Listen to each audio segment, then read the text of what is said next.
Good morning, everyone. We are live, and I will call the meeting to order. We respectfully acknowledge that the Township of Algonquin Highlands is located on Treaty 20 Mississauga territory and in the traditional territory of the Mississauga and Chippewa Nations, collectively known as the Williams Treaties First Nations. We also acknowledge a historical shared presence of other Indigenous nations throughout the area, and we recognize these original Indigenous inhabitants as the stewards of its lands and waters since time immemorial.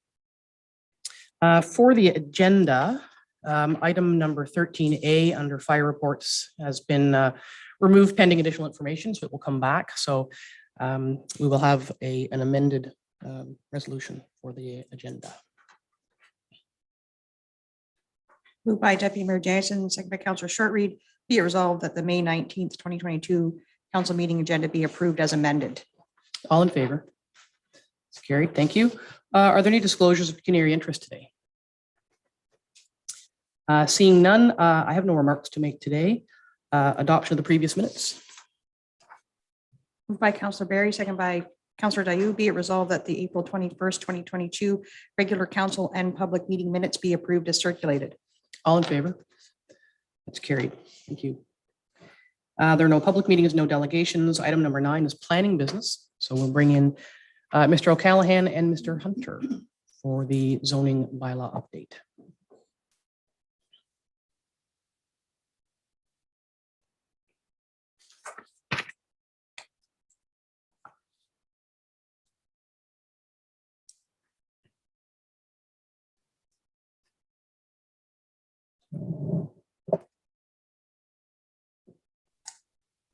Good morning, gentlemen. Good morning. Good morning. Well, it's taken us a long time to get here, what with the pandemic and all, but we have arrived. You've got a report, so I'll let you take us through it, and we'll go from there. Thank you. Yes. So today's meeting is really for council to consider adopting the new zoning bylaw. As council will recall, we have held a public open and the legislated public meeting back in April of this year. In my report, I have summarized all comments we have received with respect to the draft of the zoning bylaw. Based on all those comments, we are not recommending any further changes to the zoning bylaw, but are happy to answer any questions should council have any. Terrific. Thank you. Does council have any questions on the recommended changes based on our long discussions? No, I think we're good to go. This may be a short process. Mr. Hunter, did you have anything you wanted to provide for us today? No, I'm basically here to answer any questions that you might have, but Mr. O'Callaghan has dealt with the summary very effectively, and I guess we're ready to go. Okay, well, we have a resolution. Moved by Councillor Shortreed, second by Deputy Mayor Jansen. Be it resolved, council receives report PL 6222 regarding proposed zoning bylaw updates submitted by Sean O'Callaghan and dated May 19th, 2022. And the council directs the bylaw be tabled for consideration during its regular meeting. All in favor? That's carried. Thank you. Mr. Hunter, thank you very much for your work on this, and we'll leave you to the remainder of your business. Thank you very much. Okay, have a good day. Thank you. Bye now. Thank you. Next up is the report on Bill 101. This is, as we talked about before, it's raised a bit of a stir here and there, and so Sean will provide us his report on that. Yes. So this is a bill that's been introduced really with the intent of speeding up development, specifically residential development. A number of the proposed changes I don't anticipate would have a significant impact, specifically with Algonquin Highlands. It's more urban areas, I think, that'll feel more pressure based on this new legislation. Essentially what it's doing is it's speeding up timelines or encouraging municipalities to speed up timelines, because if they don't meet the certain legislated timelines, then they'll still have to start refunding application fees, a percentage of which up into the entire application fee. Here in Algonquin Highlands, we do process applications all within legislated timeframes. So I can't see that being a huge impact to us directly. Where we will see some impact, I would say, is with site plan control. So this bill is requiring that a township or municipality delegate the approval authority for site plan control to staff, whereas right now that approval rests with council. So we will be bringing forward a delegation bylaw to amend that, so a staff member would be delegated that authority. And that's required. That's correct. Yeah. Deputy Mayor Danielson. Just a question about that particular delegated authority. I'm just wondering if there are certain specific detailed applications that would still be required to come to council, or they all are just at staff's discretion? It would be all site plan applications would have to go to staff. And so further to that, just carrying on from Liz's comment, then is there a means by which or an opportunity where there'd be a further discussion about what that might look like? Or in terms of philosophy, we've talked a lot about philosophy of what it is what's the municipality's intent, or is it simply based on, the semantics in existing documentation? So my understanding is all site plans would have to go to staff. Now with site plan control, a site plan cannot be approved unless it complies with our zoning bylaw. So there's not much interpretation that would be left up to staff. It's really just checking the boxes to make sure that setbacks are being met, parking areas are being met, any minimum landscaping requirements. So, yeah.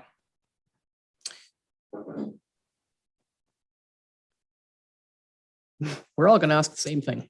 I'll go to Liz and then to Councillor. So I'm just thinking about how the process flows. So the Yeah. application would come to us in the first place so that we would have an opportunity to make any comments, and the approval would be subject to the development or receipt of a site plan. John, can you answer that?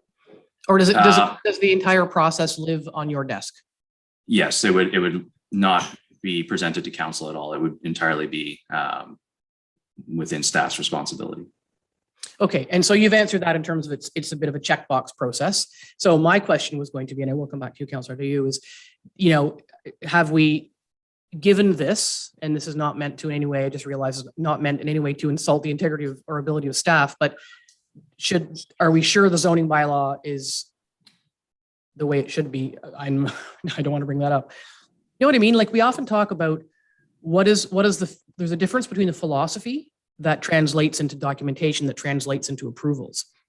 I just want to make sure, I just want to see nodding heads that we're confident that we're in the right direction, so that it can live with staff and not create problems for staff. That's my concern, is that staff don't end up on the short end of a stick for these kinds of approvals, which traditionally have been at this desk. I'm going to go to Councillor Dayu first. Using different words, I would have tapped into what you have said and what Deputy Mayor Danielson have said. So I think we're on the right Okay, road. yeah. Yes. Can you help us out here? I was just going to add that, and Sean, maybe you can help me out on this, is it's rare that we do a site plan application without another form of application that council will see. So council will have input and be aware of what's going on that particular property. It's just this piece of it will Okay. live with staff. Mhm. Okay, now what you said makes sense. Yeah. Okay, thank you. Any questions, Councillor Barry? Just in regards to that, when it comes to site plan, will council have an opportunity to say, we recommend a site plan for this application if there isn't one being recommended by the planner? Like, we could still put that on a zoning amendment, or? Oh, look, Sean has his hand up. He's the planner. He could probably answer that. Yes. So say, for example, a zoning bylaw amendment was brought forward to council. Council could also include in that the property being subject to site plan control. Also similar with an application for severance, council could recommend a condition be included that the property be placed under site control. Yeah, okay, thank you. That's maybe the question that provides the answer, that makes more sense to me. I think, and it's based on more and more interest in retaining existing sort of community ambiance and, illegal work that is occurring around us. So there's still an opportunity for the ideas and this, I keep saying the philosophy, to be translated into the process. So that makes sense. So that staff aren't just left out saying, well, I checked the boxes, that's the end of it. So, okay. I think we found our way through that. Go ahead. Just kind of on that same bent, I'm wondering, when we're talking about philosophy, and I think that philosophy more often lives in the official plan than the zoning bylaw. And I'm just wondering, Sean, what our timeline is between now we've passed the zoning bylaw. What's the timeline on when we would revisit the official plan? I do believe it's within the next 2 years, 2 to 3 years. I believe we have to review that. Okay, thank you. Yeah, so that's something to keep in mind, is just to ensure that those things are all in alignment. So as it goes down through the process, that it's covered off. Okay, so questions seem to be answered. Any further questions on this? Now, did anyone make any submissions, Sean? Like what's the chatter amongst the other municipal planners on this? Because it doesn't affect us, but it could affect others. Yeah, I don't believe any of the planners did submit comments to the registry. I don't know that for a fact, but I don't believe anything was sent in. Okay, all right, thank you. Anything further? Can we have a resolution, please? Moved by Councillor Dayu, second by Councillor Berry. Be it resolved, Council receives report PL 6322 regarding Bill 109, More Homes for Everyone Act, submitted by Sean O'Callaghan and dated May 19th, 2022. And further, that council direct staff to prepare a bylaw delegating site plan approval authority to the planner for consideration at the June 16th, 2022 regular meeting of council. All in favor? That's carried. Thank you. Next up for you is application for consent for Middleton and Wang on it's Beach Lake, is it? It's, so this is a formal application that's now been received. Council did originally consider this back in June of 2021. It is for a lot addition. The proposal does remain consistent with the original draft application that was put forward. And staff are recommending approval with the same conditions included in that. It's nice when folks can sort out these challenges themselves. So I like to see these kinds of opportunities. Any questions from council? Go ahead. Moved by Deputy Mayor Danielson, second by Councillor Shortreed. Be it resolved, council receives report PL 6422 prepared by Sean O'Callaghan and dated May 19th, 2022 regarding proposed application for consent located on part of lot 18, concession 3, geographic township of Stanhope, located on Beach Lake. And further, that council approves the proposed severance subject to the following conditions: 1, payment of taxes, including penalty and interest; 2, settlement of 5% parkland dedication or cash in lieu in the amount of $100 for the severed parcel shall be paid to the Township of Algonquin Highlands pursuant to Section 51(1) of the Planning Act. 3, confirmation the right-of-way known as Whiskey Jack Lane will continue to provide uninterrupted access to those who currently use it.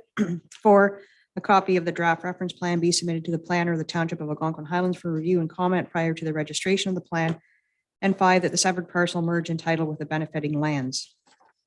All in favor? That's carried. Thank you. Item D, a proposed severance for Marshall. This has been a long time coming. Yes, so this is an application to sever a 30-acre parcel from a 120-acre parcel right now. Staff did have discussions with this applicant a few years ago and with the Ministry of Environment at the time as well, because there is a creek across the road which flows into Maple Lake, and Maple Lake being a lake trout lake that's at capacity. Staff and the ministry at that time were not supportive of the proposal. The applicant has now reached out to the ministry, and the ministry is now in favor of it, seeing that a proposed dwelling and septic system on the severed lot could be located at least 300 meters from that creek.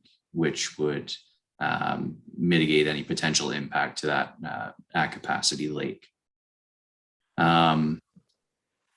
There's also an unevaluated wetland on a portion of the proposed severed lands. So staff are recommending that a condition of approval be an environmental impact study, which would review that and also recommend any mitigation works to be done to limit any impact to that wetland area.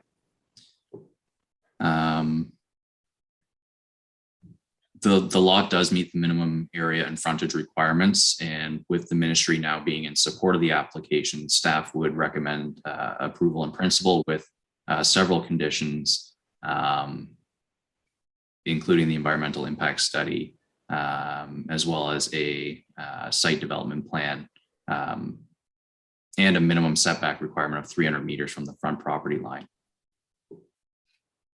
Yeah, fair enough. And I think it's nice to see everybody sort of working together persistently to see this come to fruition. I know it's been frustrating for the property owners. Deputy Mayor Danielson. I was just going to say, I'm glad to see this come back. I know that this particular application caused a lot of angst, and I'm just glad to see that it's finally, we're able to approve it. Mm-hmm. And I think this group, certainly this council has talked a lot about wetlands and the importance. So I think the impact study is important as well. Anything further from council? May I have a resolution, please? Moved by Councillor Dayu, second by Councillor Short Read, be it resolved, council receives report PL 6522 prepared by Sean O'Callaghan and dated May 19th, 2022, regarding proposed severance of lands located on part of lots 24 and 25, concession 3, geographic township of Stanhope, submitted by Mary Poirier Planning and Associates on behalf of Marshall. And further, the council supports in principle the proposed severance subject to the following conditions. 1, payment of taxes, including penalty and interest. 2, copy of the draft reference plan be submitted to the planner of the Township of Algonquin Highlands for review and comment prior to the registration of the plan. 3, settlement of 5% parkland dedication or cash in lieu in the amount of $500 for the severed parcels shall be paid to the Township of Algonquin Highlands pursuant to Section 51(1) of the Planning Act. 4, registered owners are to submit an environmental impact study, EIS, completed by a qualified professional demonstrating that there will be no negative impacts to the wetland feature or the ecological function of the result of the proposal. 5, registered owners are to submit a site plan development plan showing the proposed lot prepared by an Ontario land surveyor, OLS, and based upon any recommendation of the EIS, and which will identify the proposed septic systems and all building and structures, main and accessory, within the required setback areas, including a minimum setback of 300 meters from the front property line. And 6, the registered owners are to enter into a severance agreement pursuant to Section 5126 of the Planning Act, RSO 1990, to address any recommendations of the EIS and site development plan. All in favor? That's carried. Thank you. Proposed severance for Greenway. Yes, this is an application to create 2 new waterfront lots and 1 rural residential lot on a property that's currently located on Talk Lake. The lot areas and frontage would comply with our official plan. However, our official plan does have a policy where it does prohibit lot creation within 1,000 meters of a rural settlement area. And this property does fall within that 1,000 meters of the Dorset settlement area. So unfortunately for that reason, staff cannot support this application and would recommend it be refused. Yeah, thank you. I think there's, well, I know Liz, oh, she already has her hand up. Deputy Mayor Danielson has something to say. We talked about this yesterday, a bit of a conundrum in terms of our need for housing and what our OP says. And this, I mean, we were just talking about philosophy and you know, I just, despite what our zoning bylaw says, I was trying to understand like why, given the need for more housing and lots, and I don't understand why something like what's the difference? It's not, there's not like there's a whole lot of available land or development close to the community. And I just, it seems like a catch-22 sort of situation. I just was looking for comments from you, Sean. Yes. Yeah, go ahead, Sean. So with settlement areas, the intent there is really to direct development to those areas. That's where the official plan envisions, housing being directed, more dense residential development in those particular areas. So I can certainly appreciate your comments, and yes, it is unfortunate. But yes, it is clear in our official plan that it should not be permitted within 1,000 meters of those settlement areas. Do you see any, oh, sorry, Madam CIO, do you feel something? I was just wondering if council was interested in approving an application such as this. Sean, is it possible to require that the applicant do an OP amendment? Or would you support something like that? That's a good question. I suppose they could, or we could include a condition that an official plan amendment be completed to include that property in the settlement area. Yeah, I would need to look at a few other, I would need some time to review that before I could recommend either supporting or not supporting that. Yeah, and so my comment was going to be, excuse me, my question was, if based on your comments about the previous application, that the OP review is due within a few years, and given the need for housing, is there an opportunity, who's keeping notes? Is there an opportunity at the OP review time to take a look at that? The landscape may have changed, no pun intended. We need to remember, if it's the creation of 2 waterfront lots, they're likely to be seasonal dwellings, but they might not be. And the housing that we need is not, I'm playing devil's advocate now, the housing that we need in the community is not necessarily, seasonal waterfront properties. We need apartments and townhouses and single family dwelling units. So there's a bit of a mix there of ideas, but I just wonder if, I would be hesitant unless Sean can come up with, in a review, some compelling reasons to require an OP amendment. I think we'd look to reconcile or align the OP with the housing needs when that time comes. But certainly Sean's saying he needs time to have a look, so we can ask him to have a look and see what he comes back with. I'm going to go to Councillor Barry and then back to Deputy Mayor Danielson. Yeah, the part that it confused me was the whole context of settlement area, because to my understanding, that's sort of a built up area. So why would we be discouraging? At what point does that settlement area become an expanded area based on future uses or needs to previous historical settlements? Yeah, well, and one of the challenges we have in Algonquin Highlands is we don't have a lot of settlement areas, and I've always referred to Algonquin Highlands as a giant park. And so the provincial direction and our OP direction is to keep people in existing settlement areas. The challenges we have is there isn't available land in our settlement areas. It's already owned by people who quite like it the way it is. So again, there's something else to try and reconcile with planning in comparison or in light of the needs that the community has. 2 comments. One, it's associated with the cost of providing services. And the further you go out from the municipality, the greater the cost is to provide things like water, sewer, roads, and things that we don't all have. But it is a provincial direction. It's not something that we can change to our settlement area. We'd have to apply to the province to do that. I just have a difficulty with this because if, we do and approve applications like this all the time. If they were 1,010 meters away, we would be saying, sure. And I know there's got to be a line, but I just, I really would appreciate Sean taking a little bit deeper dive on this one. Mm-hmm. I'm seeing concurrence. I'm going to go to Councillor Dayu and then back to Councillor Shorey.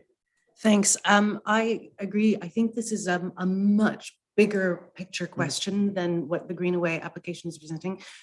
With great respect to the Greenway property owners who probably just want their answer, I do think this is a huge conversation.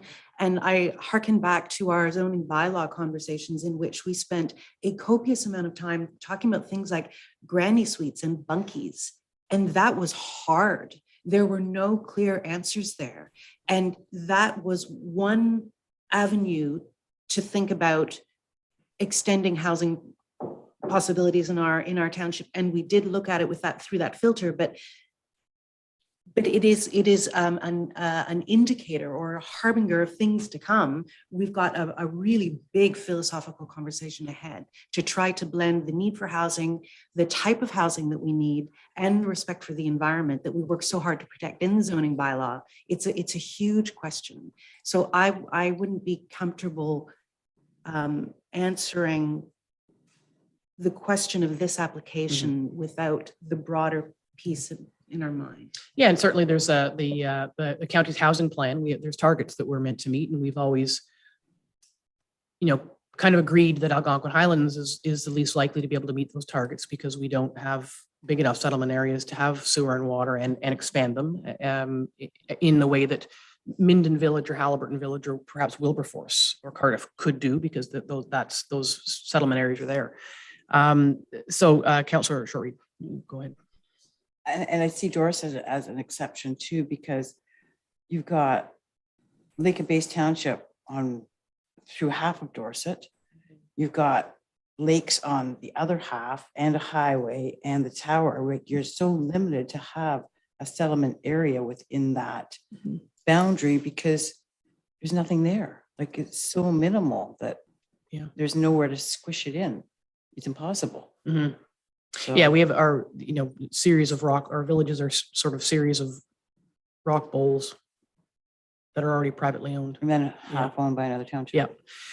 Okay, I think so, Sean. I think conundrum was the right word. So council's interested in looking at something, and I think we fully recognize that unless Sean is comfortable with an OP amendment, that applications of this nature may have to wait until the OP review, at which time a different conversation could happen. But let's leave it with Sean to see what he can come up with, if anything, and then bring it back to a subsequent meeting.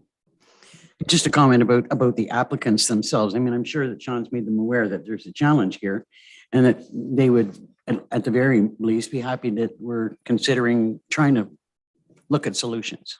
Oh, we could easily have said the OP doesn't allow it next, and we didn't do that. So I don't think we're none of us we're not cut from that cloth. So, so we have a resolution, and it looks like it's been recrafted by the clerk. Should defer for pending further information. Okay. Moved by Deputy Mayor Danson, seconded by Councillor Shortreed. Be it resolved, Council receives report PL 6622, prepared by Sean O'Callaghan and dated May 19th, 22, regarding proposed severance of lands located at part of lots 3 and 4, concession 14, geographic township of Stanhope, Talk Lake, submitted by Wayne Simpson and Associates on behalf of Greenway. And further, the council defers its decision pending further information from staff. All in favor? That is carried. Thank you for that good discussion. The next item is a proposed lot addition in the name of Walker on Cushog. I did mention to Sean that I live around the corner from this proposal, and even I can't figure out what the sketch is. So I just wonder if we can have a better sketch.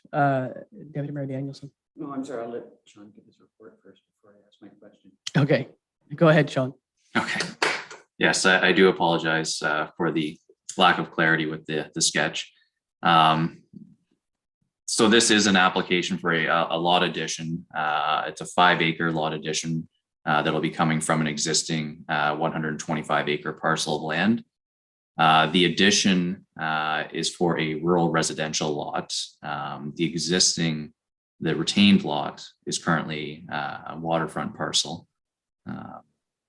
The addition will meet area requirements for the lot. The existing lot, the benefiting parcel, does not have sufficient frontage, but we are increasing the size by adding this addition to it, so it would not require a zoning bylaw amendment to recognize that deficient frontage. Staff are recommending support in principle of the proposal with some regular conditions attached to that, and happy to answer any questions should council have any. Questions from council? I mean, on its face, notwithstanding the really crummy sketch, it appears pretty straightforward. So council can go ahead because it does appear straightforward, or send it back for a better sketch. But it's up to you guys what you want to do. Deputy Liz? Well, I guess my question. Sorry, I guess my questions are really associated with the sketch. I wondered why the lot appears to be set back so much from the road. At least that's the way the sketch appears.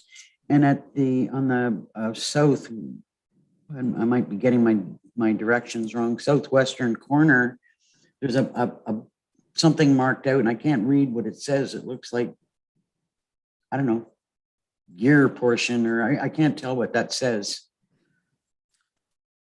So on the sketch, the property being severed is outlined in red, and you'll see there's a black dot with a line running to another black dot. Yeah. Indicating that lot, the one in red, will be merging with the other one where that other black dot is. And that's where the frontage on Walker line is. Oh. Thank you. Okay, so the words we can't read that looks like whatever Liz said. Grow. That's the black line indicates it's being attached. That, do we need to know what those words say in there? Is that right? I believe it's just indicating their property. It's a last name and property, I believe. Okay. Questions? What does council want to do on this, Councillor Barry? Just wanted to point this out, just in regards to the sketch that's hard to. Sorry, Lisa, I can't hear you. All right, just in regards to the sketch. When we look at the GIS plan, where on the GIS plan is the severance? Like, I find sometimes when I look at the GIS, sometimes it would be nice to see where the area that we're talking about.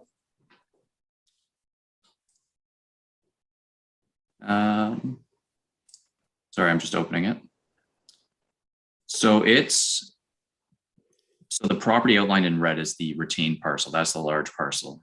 Okay. The benefiting parcel is the one directly adjacent to it at the north. So where the corner is on Walker line.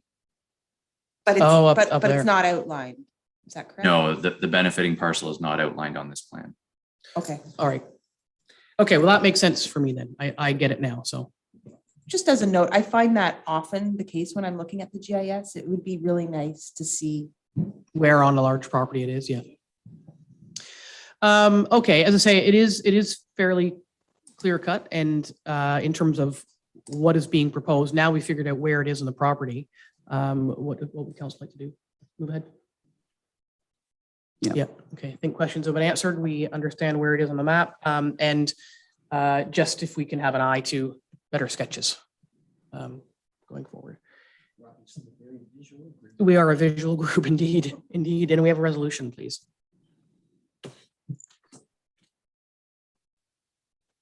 Moved by Councillor Dayu, second by Deputy Mayor Jansen. Be it resolved, council receives report PL 6722, prepared by Sean O'Callaghan and dated May 19, 2022, regarding proposed severance of lands located on part of lots 4 and 5, concessions 3 and 4, geographic township of Stanhope, Walker, Cushog Lake, submitted by Greg Barton on behalf of Charles Walker, and further council supports in principle the proposed severance subject to the following conditions: 1, payment of taxes, including penalty and interest; 2, settlement of 5% parkland dedication or cash in lieu in the amount of $250 for the severed parcel shall be paid to the Township of Algonquin Highlands pursuant to Section 51(1) of the Planning Act. 3, a copy of the draft reference plan be submitted to the planner of the Township of Algonquin Highlands for review and comment prior to the registration of the plan. And 4, the severed parcel merge and title with the benefiting lands. All in favor? That's carried. Thank you. And next is the proposed shore road allowance closing in the name of Howe on Cushog Lake. Yes, this is an application to close the shore road allowance in front of this property on Cushog. It is a developed piece of land. And at this point, there does not appear to be anything noteworthy or any red flags. So staff would recommend the application be approved in principle, and they proceed through the regular process to close that shore road allowance. Any questions from council? Well, may I have a resolution, please? Moved by Deputy Mayor Jansen, second by Councillor Shortreed. Be it resolved that council receives report PL 6822 regarding proposed shore road allowance closing fronting property located at part of Lot 4, Concession 2, geographic township of Stanhope, Howe, Cushog Lake, submitted by Sean O'Callaghan dated May 19, 2022. And the council approves in principle application OSRA 622 made to stop up, close, and convey the said shore road allowance, and that the applicants are requested to proceed in accordance with the shoreline road allowance closing procedure. All in favor? It's carried. Thank you. And Squire on Halls Lake. Yes, this is another application to close the shore road allowance in front of this property on Halls Lake. It is currently being developed with a dwelling. And one thing I would note is that the county GIS mapping does not correctly identify this parcel on the map. There is a township road allowance that runs through the property, which naturally severs it. So this is only for the portion for the property on the water side of that township road allowance. So other than that, staff would recommend the application be approved in principle and that they do proceed through the regular process to close the shore road allowance. Questions, Deputy Mayor Danielson? It's kind of hard to see exactly how large the shore road allowance portion is.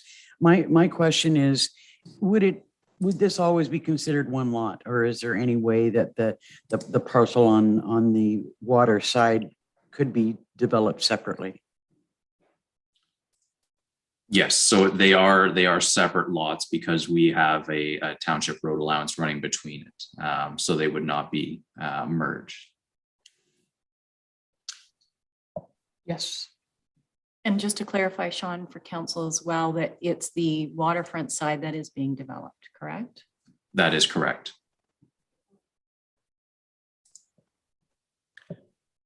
So I did ask about this because there was this property, it's an odd property down there, and you can see in the GIS plan with road allowance, you can see how that road allowance comes straight down across all those properties on an angle.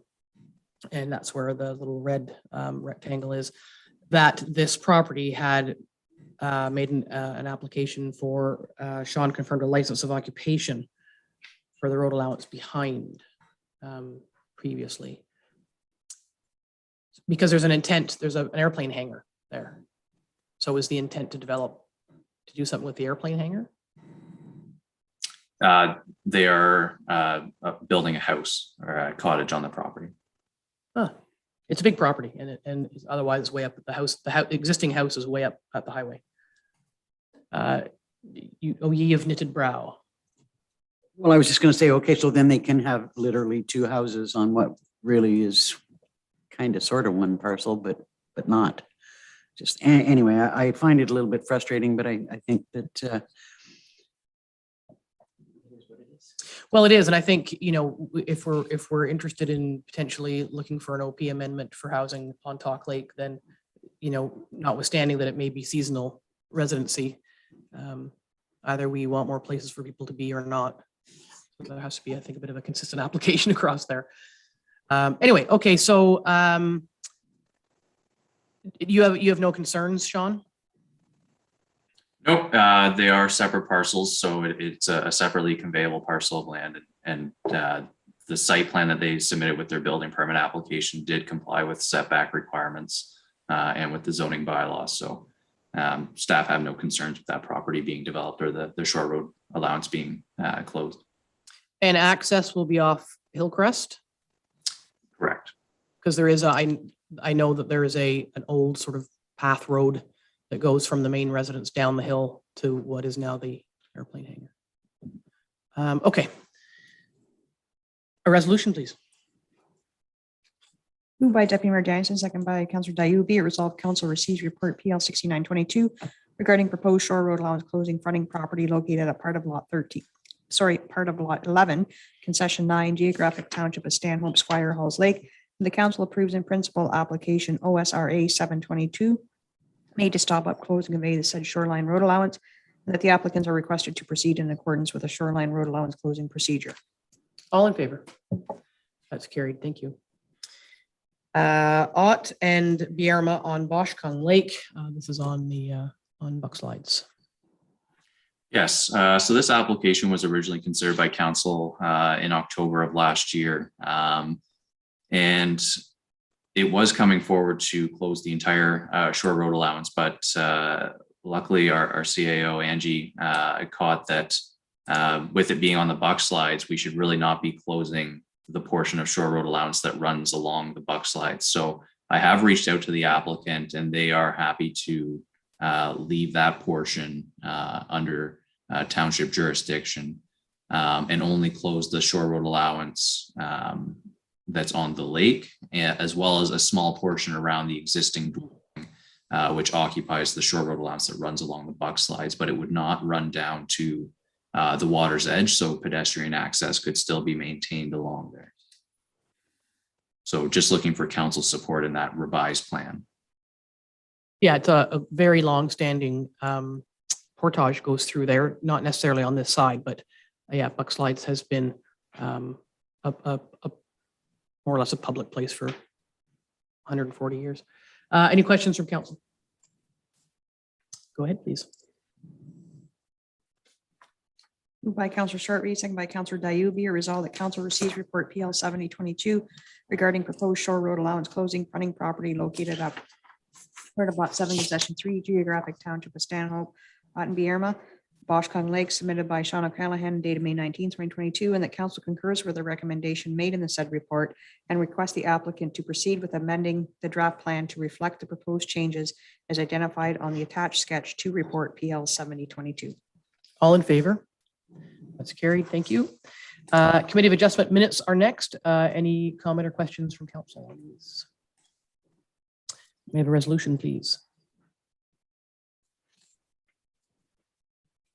Moved by Counselor Dayu, second by Deputy Mayor Danielson, be it resolved that council receives report PL 7122 regarding the April 29th, 2022 Committee of Adjustment minutes submitted by Sean O'Callahan, dated May 19th, 2022. All in favor? That's carried. Thank you. Thank you, Sean. Thank you very much. Building and bylaw enforcement business is next, so we'll bring in Mr. Moore.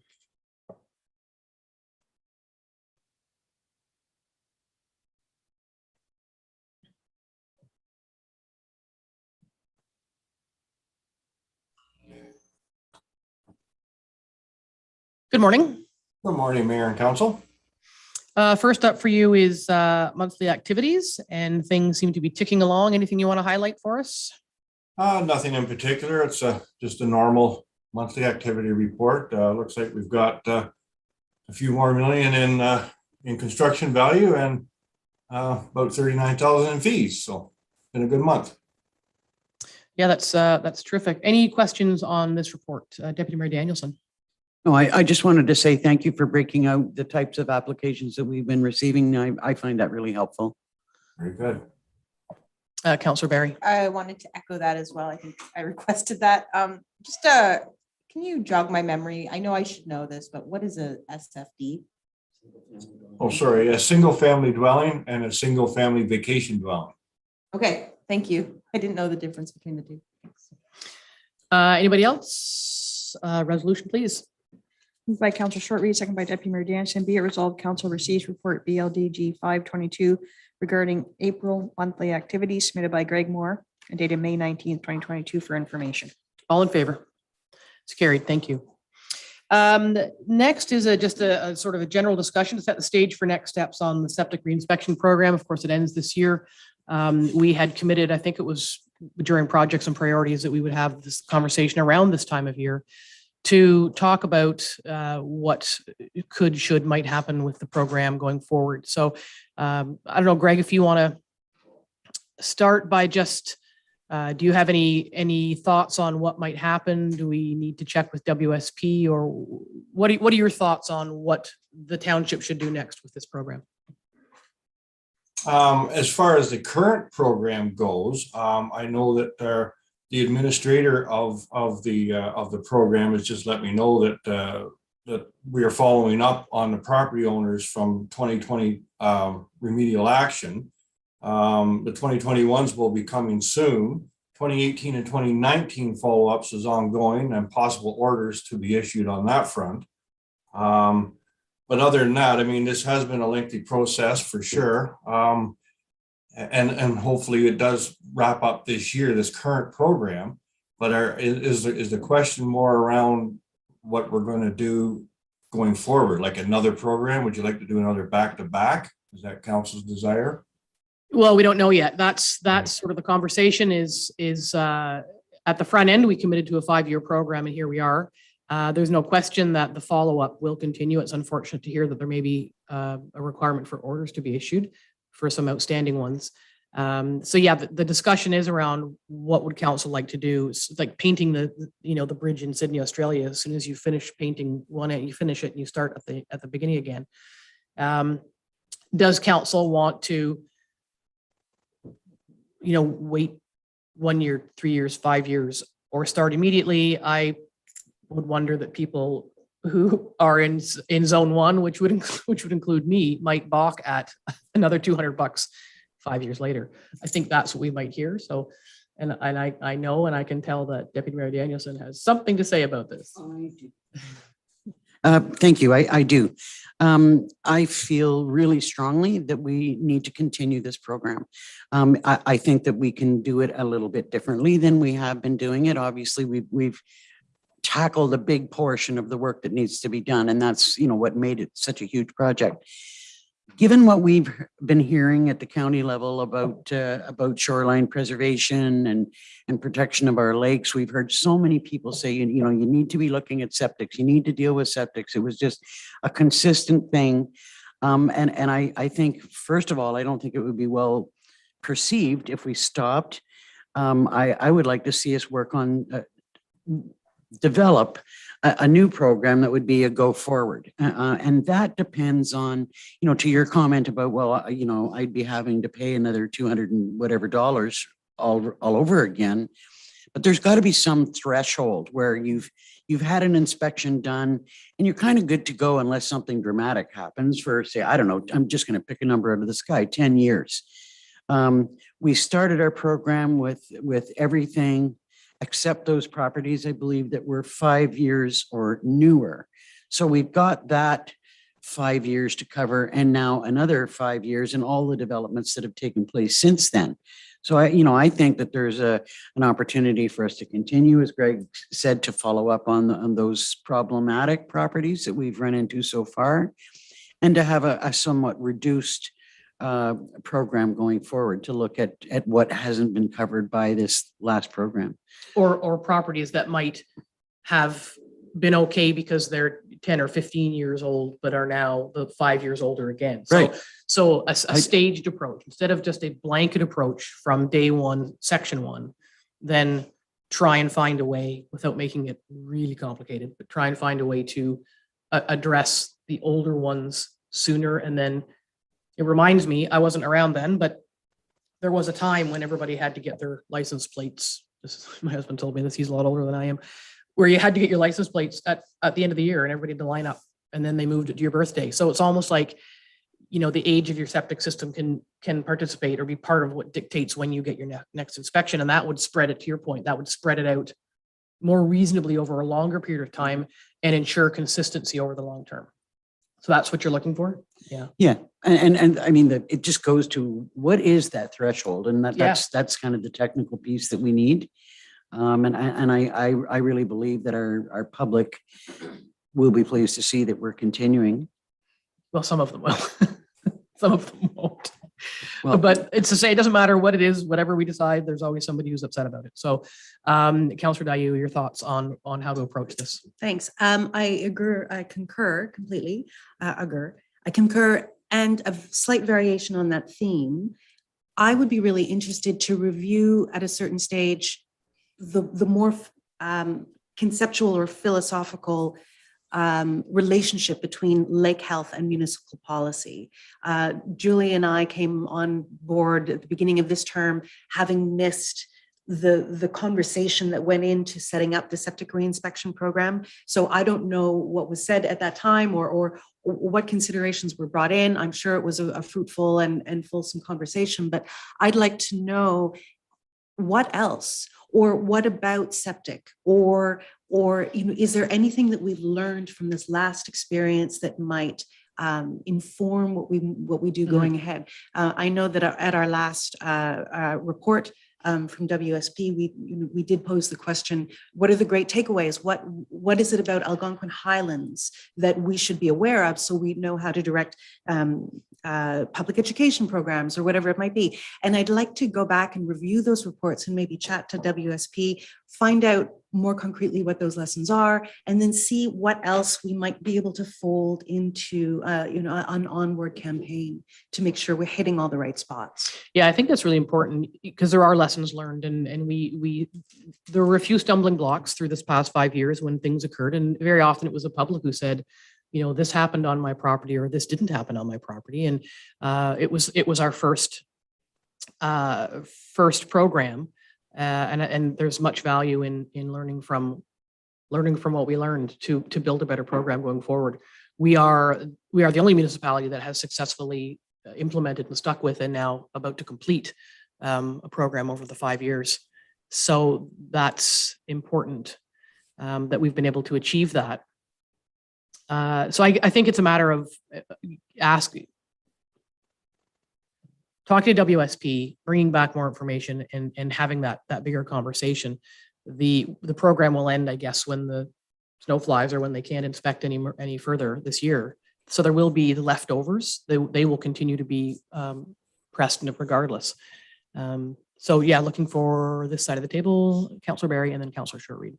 Yeah, I completely agree with the comments being said, but I see it more as going forward as like a maintenance program opposed to an inspection program. And with that, a large portion of public education.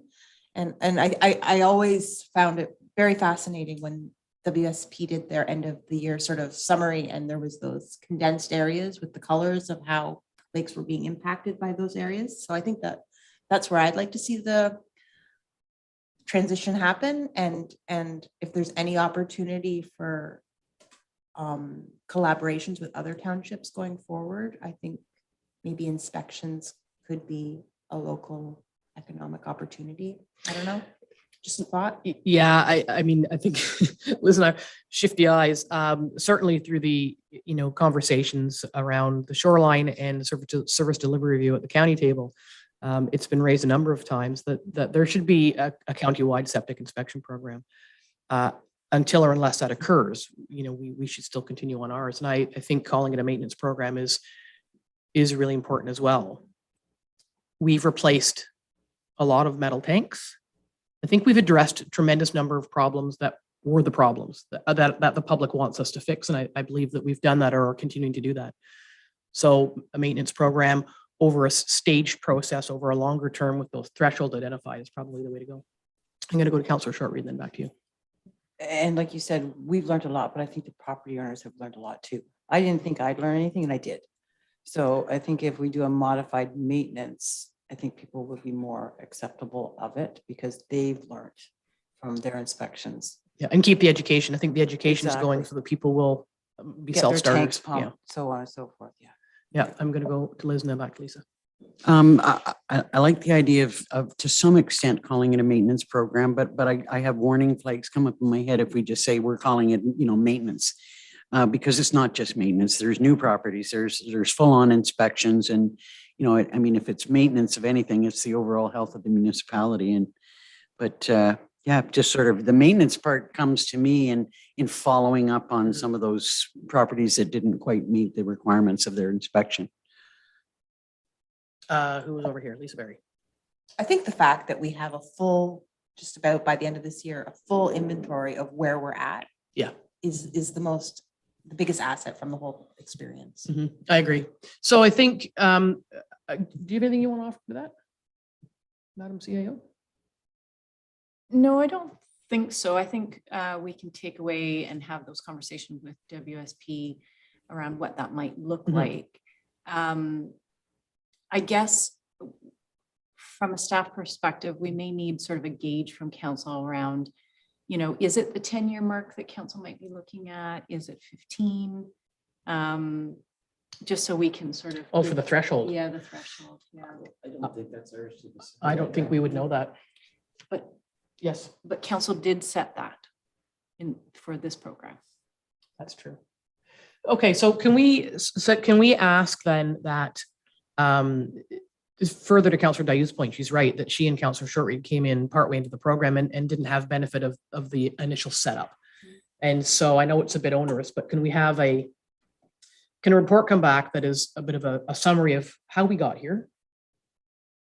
That would allow those folks to just have a bit of that knowledge, and then some options of what that might look like. Because you're right, we did set the time frame. I guess the question is that time frame still the appropriate time frame to go forward?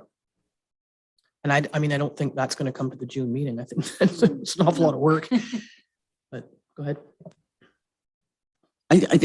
Hearing the number of comments and questions that we've got in our minds about going forward, you know, I would really look to staff having discussions with WSP, but also for council to be able to have a discussion, maybe with WSP or maybe with someone else, considering that they are a contractor, that that we might want to hear from someone who could give us some, I don't know, I'm guess more scientific information about it that doesn't link to a contract.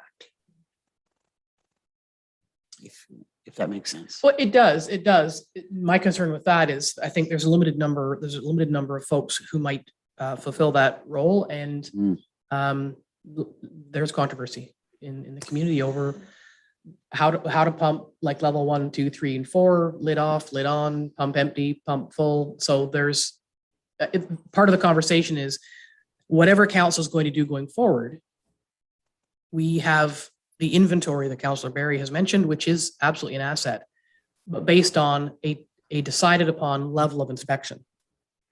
So when we made the decision to go to do this level of inspection, there were some folks who said that's not good enough.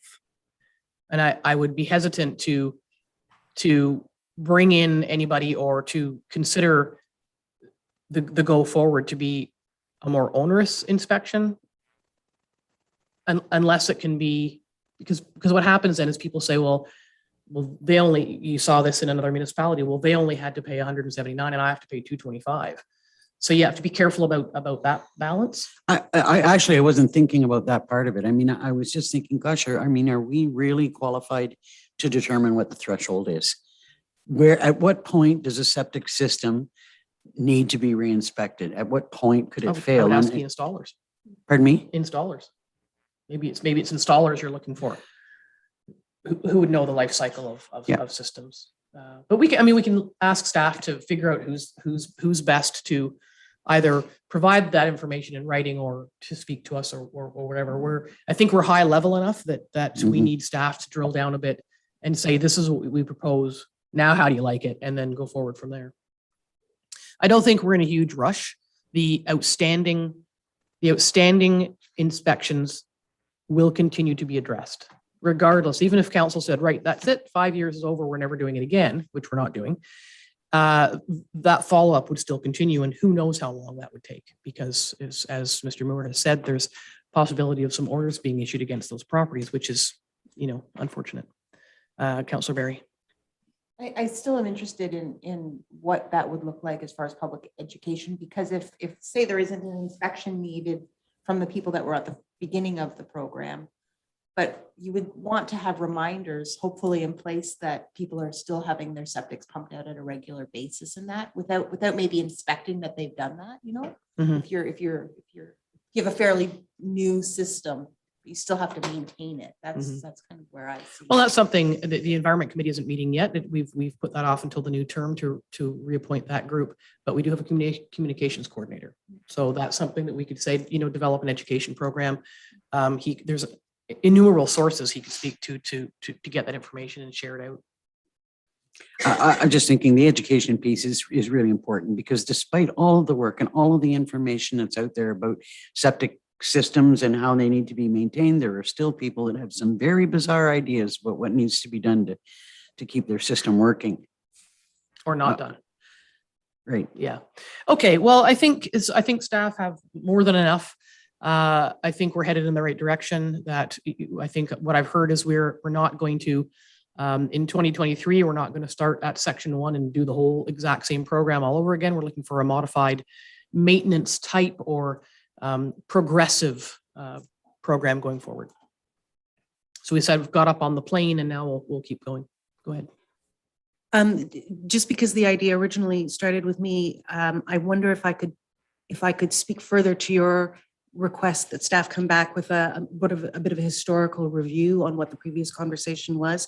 I, as one of the two people who wasn't part of it, would be very happy with just a very brief preamble in a report that outlines history, that just allows us to have that conversation. I'm not looking for a lengthy, 3-pager on steps. It's really just the initiative to bring that historical conversation back to the table so we can take it forward. Yeah, I agree. And I certainly didn't mean that there would be an essay written. The other thing that can be provided, because it's probably easier for staff to find it than any of us, is the documentation around those initial conversations. There was quite a lengthy presentation by WSP that outlined all that. That would be really valuable. And then the preamble can go in.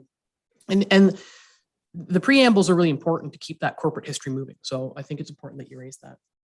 Okay, so Greg and Angie, do you feel you have enough to go forward with something from what we've said? Okay. Yes. Do you have a resolution for that? No, it's just direction. Okay, that's great. Greg, thank you for your time today. Thank you. Have a nice day. You too. Parks, Rec and Trails business is next, and we'll bring in Mr. Card.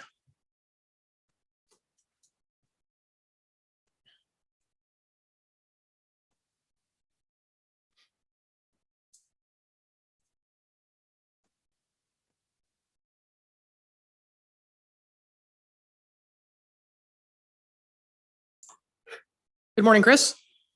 Good morning, Mayor and Council. A couple of things for you. First up is monthly activities, and I sort of joke that I like to see 500 and some odd % increase in revenues, but it's against COVID, so it's not really fair. That's right. Yeah, it's been a challenge to compare year over year. So I went back to 2019, which was the last regular year, because of course we were able to open again this year with reservations on an unusual time frame. We'll see how this plays out over the season. I think for the most part, people are planning their trips further ahead than they have in the past, knowing that campsites have been snatched up and more people are deciding to have vacations closer to home. So whether or not this kind of early bookings ends up with more overall bookings over the season, we won't know until the end of the year, but certainly I wouldn't typically expect to have seen this level of reservations probably until the end of July even. Well, it's good. I mean, it's keep people out and happy in the great outdoors and generate some revenue. Questions over here. I'm going to go to Councillor Dayu first. It isn't a question, it's really a comment. It's lovely to know that we have folks like Chris Card on staff who have such a keen personal and professional eye on the environment and on the fact that we do run the risk of having an overuse that degrades some of these sites. And I know that Chris and his staff are going to be watching out for that and proposing any remedial action before something happens. It's good to know that we've got the right people. Yeah, and certainly that was the impetus behind the entire creation of the water trail system was the degradation of crown lands, and the rotating closure of sites so they can rehabilitate them is really important because there are on occasion concerns about overuse of those crown lands, but I think you're right that the whole system is well maintained. Did you have your hand up? I did. Yes, ma'am. Yeah, Chris, I had a question about the comment under ski trails where you're saying that someone is expressing an interest in donating funds to reopen the Moose Trail. I just wondered if if you've got any thoughts about that or if there's been any follow-up action on that. It's great to see. Yeah, and I'm glad you brought it up. I do intend to hopefully in June bring a more detailed report back to council. I have been in discussions, and before I do that report and finalize those discussions, I don't want to mention folks' names just at the moment. But yeah, essentially, if council recalls, the beech tree disease, the beech bark disease hit very hard the Moose Trail, and hundreds of trees were affected. We decided at that time for safety reasons to close the trail. There were opportunities being looked at by the forestry industry to take care of the issue. That isn't going to come to fruition. So This is a long time past user, and the hope is that we can use some of those funds to be able to address some of those tree issues and open up the Moose Trail. I think if we can pull it off, it'd be a fantastic idea. It's certainly a very missed trail portion for the more advanced skiers. So I'm hoping to bring more detailed information back, and we may have to make some decisions one way or another, and see whether or not it's going to be possible. Yeah, that's terrific. Thank you. Any further questions for Chris? Councillor Barry. Chris, I just received an email, actually a couple questions in regards to the Dorset Rec Center. Just wondering if there's under buildings, there's no information available. So I just wondered if there's any update. Yeah, I'll just jump in and then Chris can carry on. The question is timely, and we spoke about this yesterday, that Chris's staff are receiving a tremendous number of phone calls and inquiries. So there's going to be a bit of an update issued, which council will be shared with council, and also on the I'm not sure if we decided what page. Is it on the Dorset Rec Center page? We're going to make an update available and drive traffic to the page so that if there's changes in the progress of the work at the rec center, people can go and see where it is on the website rather than filling up staffs. I don't mean to say that negatively, but there's a lot of simple questions. When's it opening? I'm keen, and people receive the information, but there are a tremendous number of requests, and so I'm trying to stopgap measure. A message has been partially crafted, will be crafted to be made available permanently. As the project changes, it will be updated so folks can just go to that website, that page, and see where it is. But it does, if Chris, if you want to speak to that about where the project is right now. Yeah, absolutely. At the moment, we're going through the process of finalizing plans, developing a tender. That's something that would be managed by the Public Works Department. But essentially, once that tender's developed, contracts put in place, we can then get an understanding of timelines for reopening. It is expected that it is going to be something that very likely is going to bring us into next year. But as the mayor mentioned, we are going to put together that detailed message that will go out, and then be happy to share that with everyone, including members of council, so they can pass along that link to folks inquiring. And then the intent is, as the project progresses, we'll be able to do updates over time. Yeah, and then if there are updates, then the communications coordinator can change the information on the website and then use other channels to drive interested inquiries back to that page and keep it inside. Do you have something? No, I was just going to reiterate what Chris said about that it sort of is led by the Public Works Department. So, right. Other hands, yes, Madam Shortreed. No, I just want to say I love that idea. So many people every week are asking. So is it ever going to open? So that would be fantastic. Well, and that's, I think, I mean, it's fair in saying, I think Chris has expressed, some folks are concerned that we're not doing anything and we're just going to leave it there. And that is absolutely not the case. It's a huge project, and part of the message that's going out is to explain, when the discovery was made, the timing that we had decided. We got all excited about a Trillium application, which was denied, but we did get the $100,000 toward the ventilation system, which is a further investment, and it made sense to do all the work at the same time. So that's why the price tag is as it is estimated to be, and because we've also added in the. I mean, they're provincially directed ventilation enhancements, but we're still making further investments to improve the space. Deputy Liz. I'm just wondering, given that we've got Public Works doing 1.5 jobs, and our CAO is doing 1.5 jobs. I mean, it's added a lot of additional work to at least 2 people. Is there? I'm just wondering, Angie, if you can see any solution in getting someone to help us develop the RFP, because it's rather specialized work, and this is it's a big project. There's something coming. stay tuned. Stay tuned. Okay, thanks. Madam CAO's wheels, if you can see the smoke, the wheels are turning. And she is absolutely on top of it. And we had a brief discussion yesterday, but not unlike Chris's comment about opening the trail, it's just too soon to say much because there's other questions to ask. So, but yeah, I mean, Councillor Dayu was asked the same question. We are still long without an operations manager, and we're coming into the busy season. And so what might that look like? So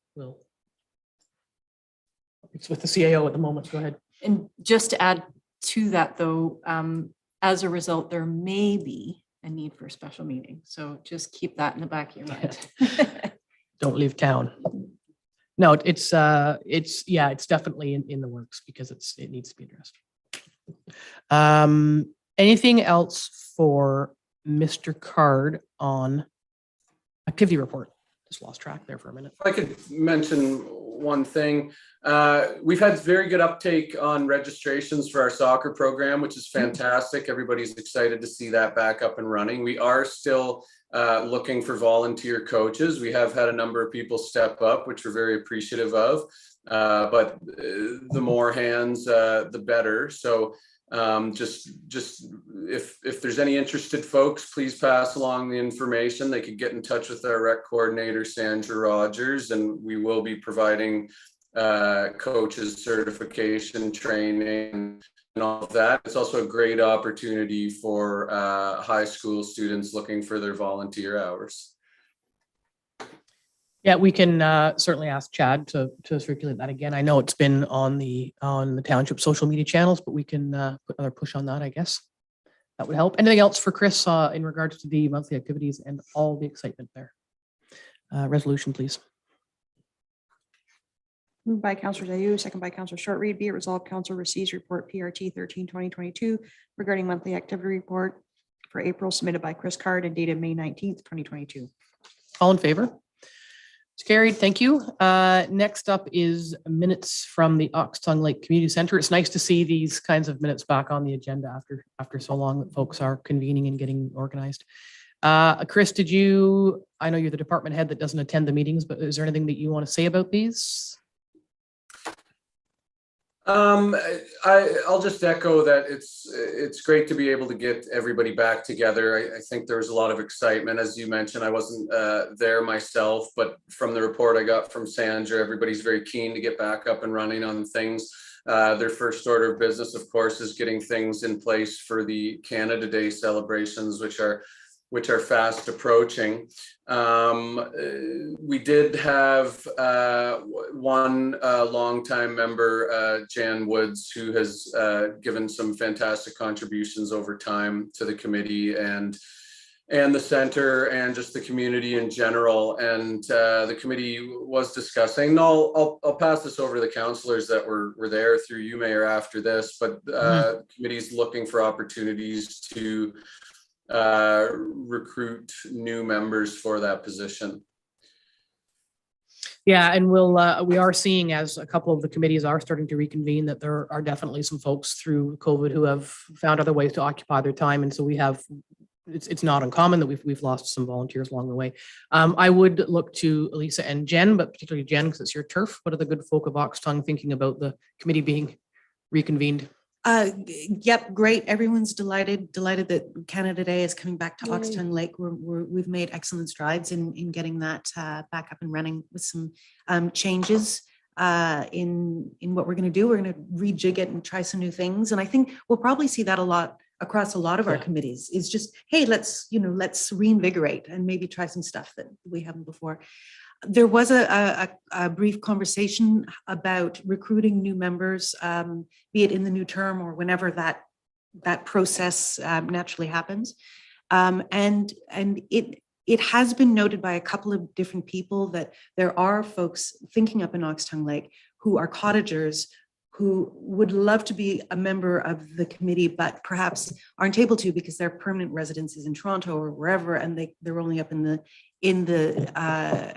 cottage country in the summertime, and therefore wouldn't be able to attend all the meetings. So a couple of people have raised the idea of more of a Zoom-based committee of council. And I know that we have had this conversation a few times in the past, but as there are these continuing draws for perhaps a reconfiguration of how we meet. I wonder if we could look at it just one more time, where there's a possibility of having special circumstances wherein quorum must be meeting physically in the space, and less than quorum would be able to come in via Zoom from wherever their home residence is, so that we can keep the public meeting physical and not have to take IT and other staff time to Zoom the meeting globally. And because I know that's one of the main constraints to getting these sorts of meetings on Zoom. So we just wonder, is there a way that we can thread that needle? And I don't think that's something that we can decide here, but perhaps our staff can think about it one more time and see if there's things that we can do to make it possible, because that's increasingly where I think the world is going. Yeah, I think that you're right. We have discussed it, and I did make a note that it also comes up in the Dorset Museum Committee, that the challenge is that the public can't see, but there are 3 people at the back of the room running this meeting, and that's primarily a county IT security matter. So there's a full-time county employee sitting through our meeting, and we have our human resources coordinator and our deputy treasurer, and those are big roles that have other work to do. So, do we have the luxury of enough staff to be able to run the meetings on a Monday at 1 p.m. in the middle of the workday? And after hours is a different one. If committees meet in the evening, then our staff now expected to give up their evenings to run a meeting. And then, what's everyone else doing with Zoom meetings? Like we have had the conversation before. I don't disagree with you, but I don't know what might have changed or could change or is changing. I'm looking at both the clerk and the CAO. I don't know. Go ahead. There was an interesting situation the last meeting that we had, the second last meeting that we had for Oxsong Lake. One of the participants wasn't able to be there for personal reasons, but still wanted to join in. So consideration was given to bring her in on Zoom because it was just the one individual and it didn't change our ability to meet publicly. And from the outside, it seemed to work fairly well because it was a simple Zoom hookup to allow her to participate. So Sandra put the camera, I guess, on the back of her computer, and so that the individual who couldn't participate was able to see what was happening, and she was able to speak. We couldn't see her, but we could hear her voice. So she was effectively there through a very standard Zoom channel that did not require the live broadcast. So it was just like having a regular Zoom meeting with her involved. But without the live broadcast, Sandra was able to do it herself, and it didn't require 3 people to. Are you saying that the Oxsong Lake Community Center Committee has already had a Zoom meeting where somebody participated by Zoom? That has already occurred? One individual participated by Zoom to a meeting where everybody else was present at the center the way they normally are. But that's a contravention of council direction. I can't speak to that. I know that I can't speak to that. It's a contravention of council direction. Zoom meetings are not allowed. For committees. For committees, yeah, that's what council decided. So until or unless council revisits it and finds a way that doesn't involve, and don't get me wrong, there is a way that it doesn't involve 3 members of staff, but it has to be constructed the right way. So go ahead. I hear what you're saying about the challenges that people have attending meetings, and we also have to think about the challenges that some committee members have. They don't have the ability to do that. I mean, they're just literally, they don't have internet, or they don't understand, or they just don't. Honestly, I think it's a much bigger discussion because, what we can't do things for committees that we're not prepared to do for council, and the other way around. I think that, if there's going to be a discussion about how we change how we're doing business, it needs to start at the top and work its way down. like, I think there's a lot more discussion about this before I'd ever agree to. Well, we're not deciding it today. Yeah. I mean, it's, yes, the world is changing and you're absolutely right, because and does it have to, I'm getting into it now, but does it have to be the same? Because committee members aren't making corporate, they're not moving the business ahead of the corporation, they're planning events. So I see that as being a bit different. So let's leave it with staff. And because I think that, I don't know, part of me wants to say, well, we've already had the conversation, but Councillor Dayu is right, is that if committees can't meet because people, can't physically be there, council's going to have to decide whether that's important or not. Anyway, let's leave it, but go ahead. Okay, well, I mean, we can leave that part of it. I just, there was a couple of other quick things I wanted to say about the minutes. Okay. I was wondering if maybe there could be a letter from the mayor sent out to Ms. Woods. Yep. Because, I mean, there has been a huge commitment there on her part. I kind of wanted to just make a quick comment about the time change. I really like the idea that the committee is shaking Canada Day up a little bit and making some changes. And it's interesting, the time change will shift things considerably, because some people liked to go to the celebration and then have the rest of the day to themselves, but others may decide this is going to be our family event, like, because it's a little bit, longer, it's in the evening, kind of picnic time or meal time. So it'll be interesting to see how it turns out. Yeah, I guess my other comment was I thought we had initially decided that we weren't going to do any additional committee recruiting until the new council was in place, but that may or may not work depending on how many people we've got remaining on a committee. Yeah, there's quorum. But there's quorum as long as everybody goes right now.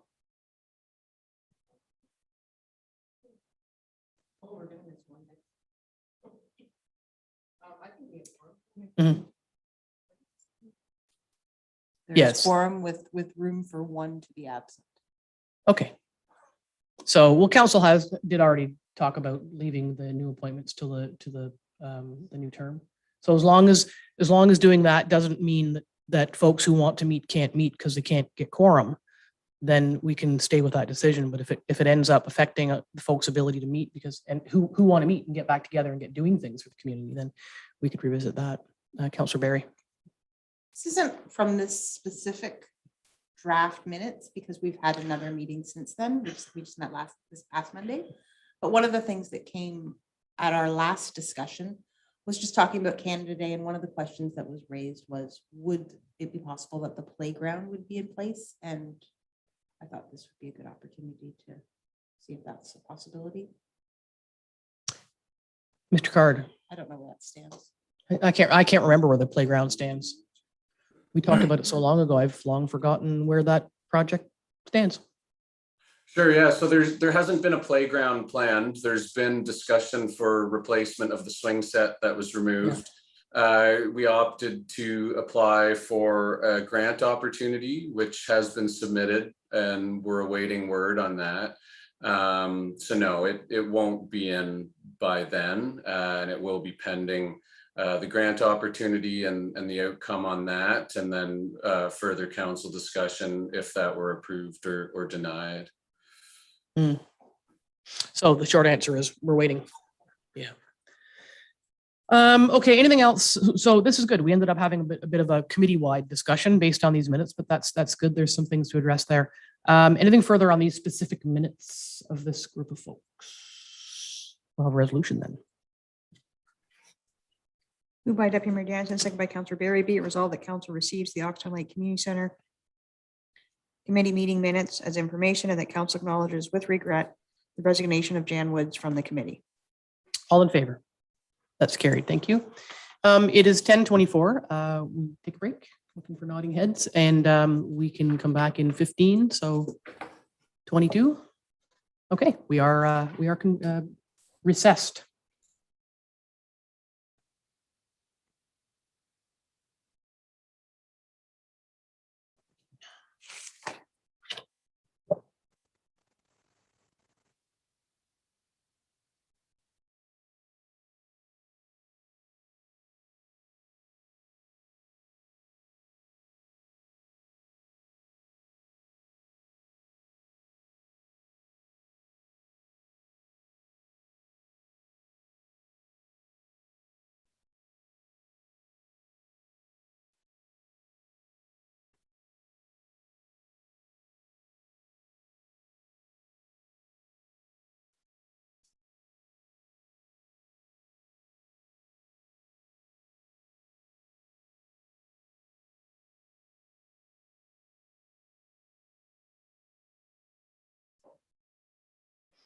Okay, I'm advised we are back live, so we are reconvened at Public Works Business, and we'll bring in Mr. Thorne. And Melissa. Sorry about that.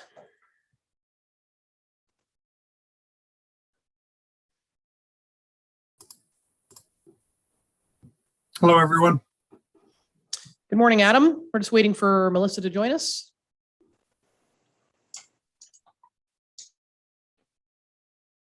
There she is. Good morning, Melissa. Oh, your microphone's not on. My apologies. There we go. Welcome. First up for you folks is the Cambium Agreement that we talked about at our last meeting. I'm not sure who's presenting that.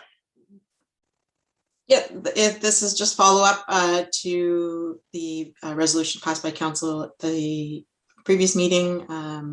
This is the agreement to be signed.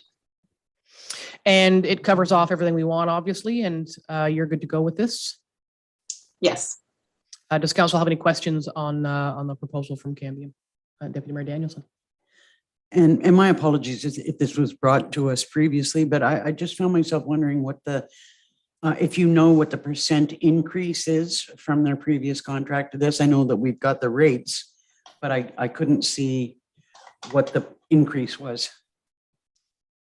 My apologies. That was in the previous report to council, and I don't have it on hand. Oh, it's okay. I'll go back and look at that report. I kind of had a feeling, I think I've seen this before. Well, it must have been okay because we approved it. So I'm gonna go with that. Any other questions about this? Okay, may I have a resolution? By Councillor Shortreed, second by Councillor Barry. Be it resolved that council receives the Environmental Monitoring Annual Report Services Agreement and directs a bylaw be brought forward authorizing the mayor and clerk to execute the said agreement between the corporation of the Township of Algonquin Highlands and Cambium Inc. All in favor?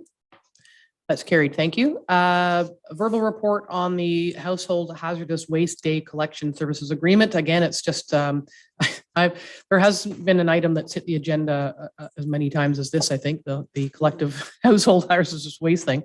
Anything we need to know other than that this is just the contract coming forward? Thank you, Mayor. Yes, this is just the last detail to be signed, and you've gotten a glimpse into how complicated collaborative agreements can be. They are.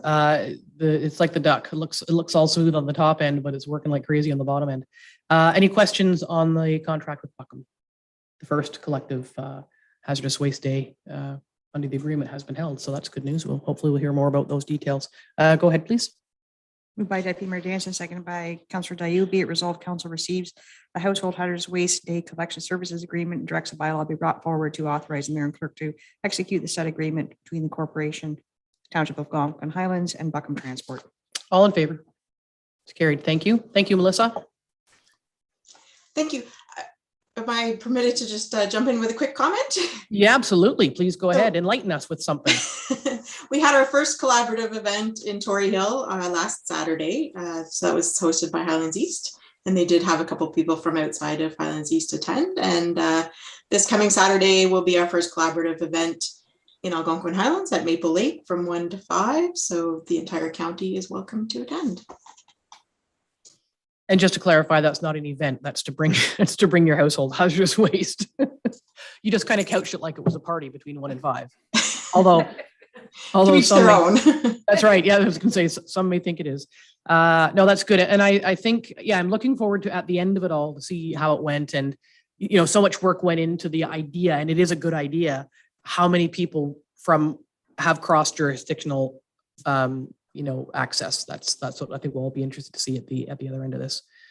Anything else for Melissa on any of these couple of things? Okay, thank you very much. Thank you. Supply and delivery of fuel tender results, Mr. Thorne. Yes, through you, Mayor. This is again another joint project we jumped in on with the County of Alberton and other municipalities. We did this again back in 2019. So this, our contract ran out with them this year. So this is a new project we went out with. Basically, as the report shows, our current provider is Parkland Fuel. So we would like to go with them again based on the numbers that they have provided. As well as we did add aviation fuel this time around. And our current provider is Edward Fuels, which is actually owned by McDougall Fuel or Energy. So basically it's the same providers that we currently are using. So just looking for council's approval. Any questions for Adam on this, Deputy Mayor Danielson? Just out of curiosity, Adam, I'm wondering if all of the municipalities participated? I'd have to look back and see. I'm pretty sure, obviously, the county and I'm pretty sure Dysart went in on it as well. Minden doesn't go in on the fuel tender process because of the fuel providers are so close to the locations.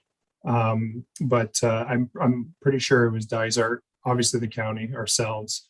I'm not too sure if Highlands East jumped in on this or not. Well, still 3 is, if it was the 3, that's better than none. So Moving forward. we're getting there. Yeah, moving forward. Exactly. That's the right phrase. Any other questions on this report? Go ahead. Moved by Councillor Shortreed, second by Deputy Mayor Jansen. Be it resolved, Council receives report PW 1722 regarding tender results, the supply and delivery of fuel, submitted by Adam Thorne and dated May 19th, 2022. And the council hereby concurs with the recommendations made in the said report and accepts a bid from Parkland Fuel Corp for the supply of furnished fuel, clear diesel fuel, and unleaded gas. And the council hereby concurs with the recommendation made in said report and accepts a bid from McDougall Energy Inc. for the supply of AV gas and Jet A fuel. And council directs a bylaw be brought forward to authorize the mayor and clerk to execute the agreements with Parkland Fuel Corp for the supply of furnace fuel, clear diesel, and unleaded gas, and McDougall Energy Inc. for the supply of AV gas and Jet A fuel. All in favor? It's carried. Thank you. Truck quotations. Yes, through you again, Mayor. So we did go out and asked a couple dealerships in the area for some pricing on trucks. Fortunately, we were able to get 2 dealerships to come back on pricing that matched the vehicles that we were looking for. There were a lot of stock vehicles, but just quite a bit out of our price range from other dealerships. So these were the ones that matched the closest. As the report shows, staff are recommending that we purchase 1 truck from Curry's and 1 truck from Gravette. Also, I'd like to make note of the recommendation as well that if a truck should come in between the time frame of the estimated delivery, that with concurrence with the CAO and other manager, is that we could potentially get a truck sooner than the estimated delivery date of the trucks specified here. Yeah, it's nice to keep that option open. Any questions, comments from council on these? Okay, may we have a resolution, please? Moved by Councillor Dayu, second by Councillor Berry. Be it resolved, council receives report PW 1822 regarding truck quotations, truck purchases submitted by Adam Thorne dated May 19th, 2022, and council authorizes the purchase of a 2022 Chevrolet Silverado single cab long box for the Parks, Rec and Trails Department from Curry Chevrolet Buick GMC Limited for $45,508 plus applicable tax to be funded from the Water Trails Equipment Reserves.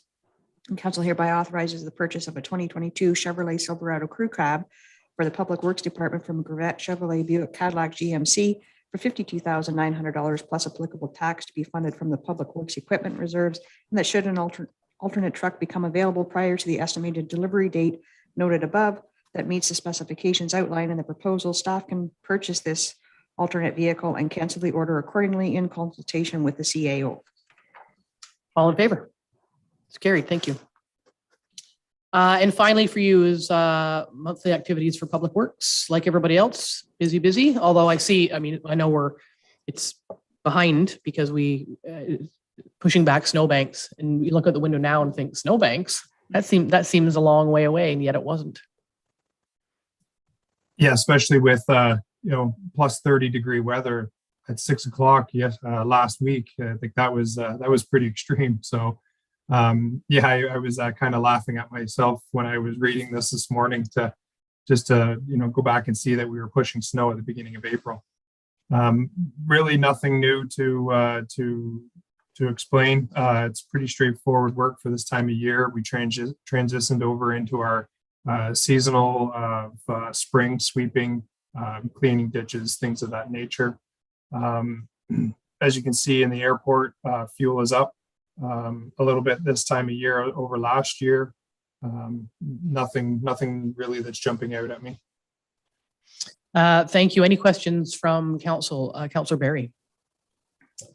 Yes, Adam, just in regards to the waste, and it's saying site monitoring, troubleshooting, inspections. I've been receiving quite a bit of feedback on, I would say, accessibility at the Maple Lake landfill. A lot of people are having trouble physically going the distance to do the recycling and landfill, and lineups. And I've heard several complaints, and I just wanted to know if there's anything happening to address some of those concerns. Yeah, and I think Liz has heard some as well, and it's part of the transition into the big plan. But there are concerns in that regard. So, Adam, what say ye on that? Yeah. So, through you, Mayor, what's happened at the Maple landfill is traditionally we would allow vehicles, I should say, to pull up, and kind of in their own free will, they would try and back into where the bins are to unload. So, it's just a couple steps to throw their waste or their recycling into the bins. What we're finding is that this is creating a lot of congestion in this area. It's also creating a very hazardous, a possibility for a collision to happen, which I'm kind of surprised we haven't had one yet, because it does get really congested in this area. So what we've done is we've put up markers to create 3 lanes of traffic to keep traffic flowing through this area and not allow people to turn their vehicles around and back up towards the bin. So that's I think what you're hearing is that we've created these 3 lineups for cars to be able to pull in and then walk their waste or their recycling over to the bins.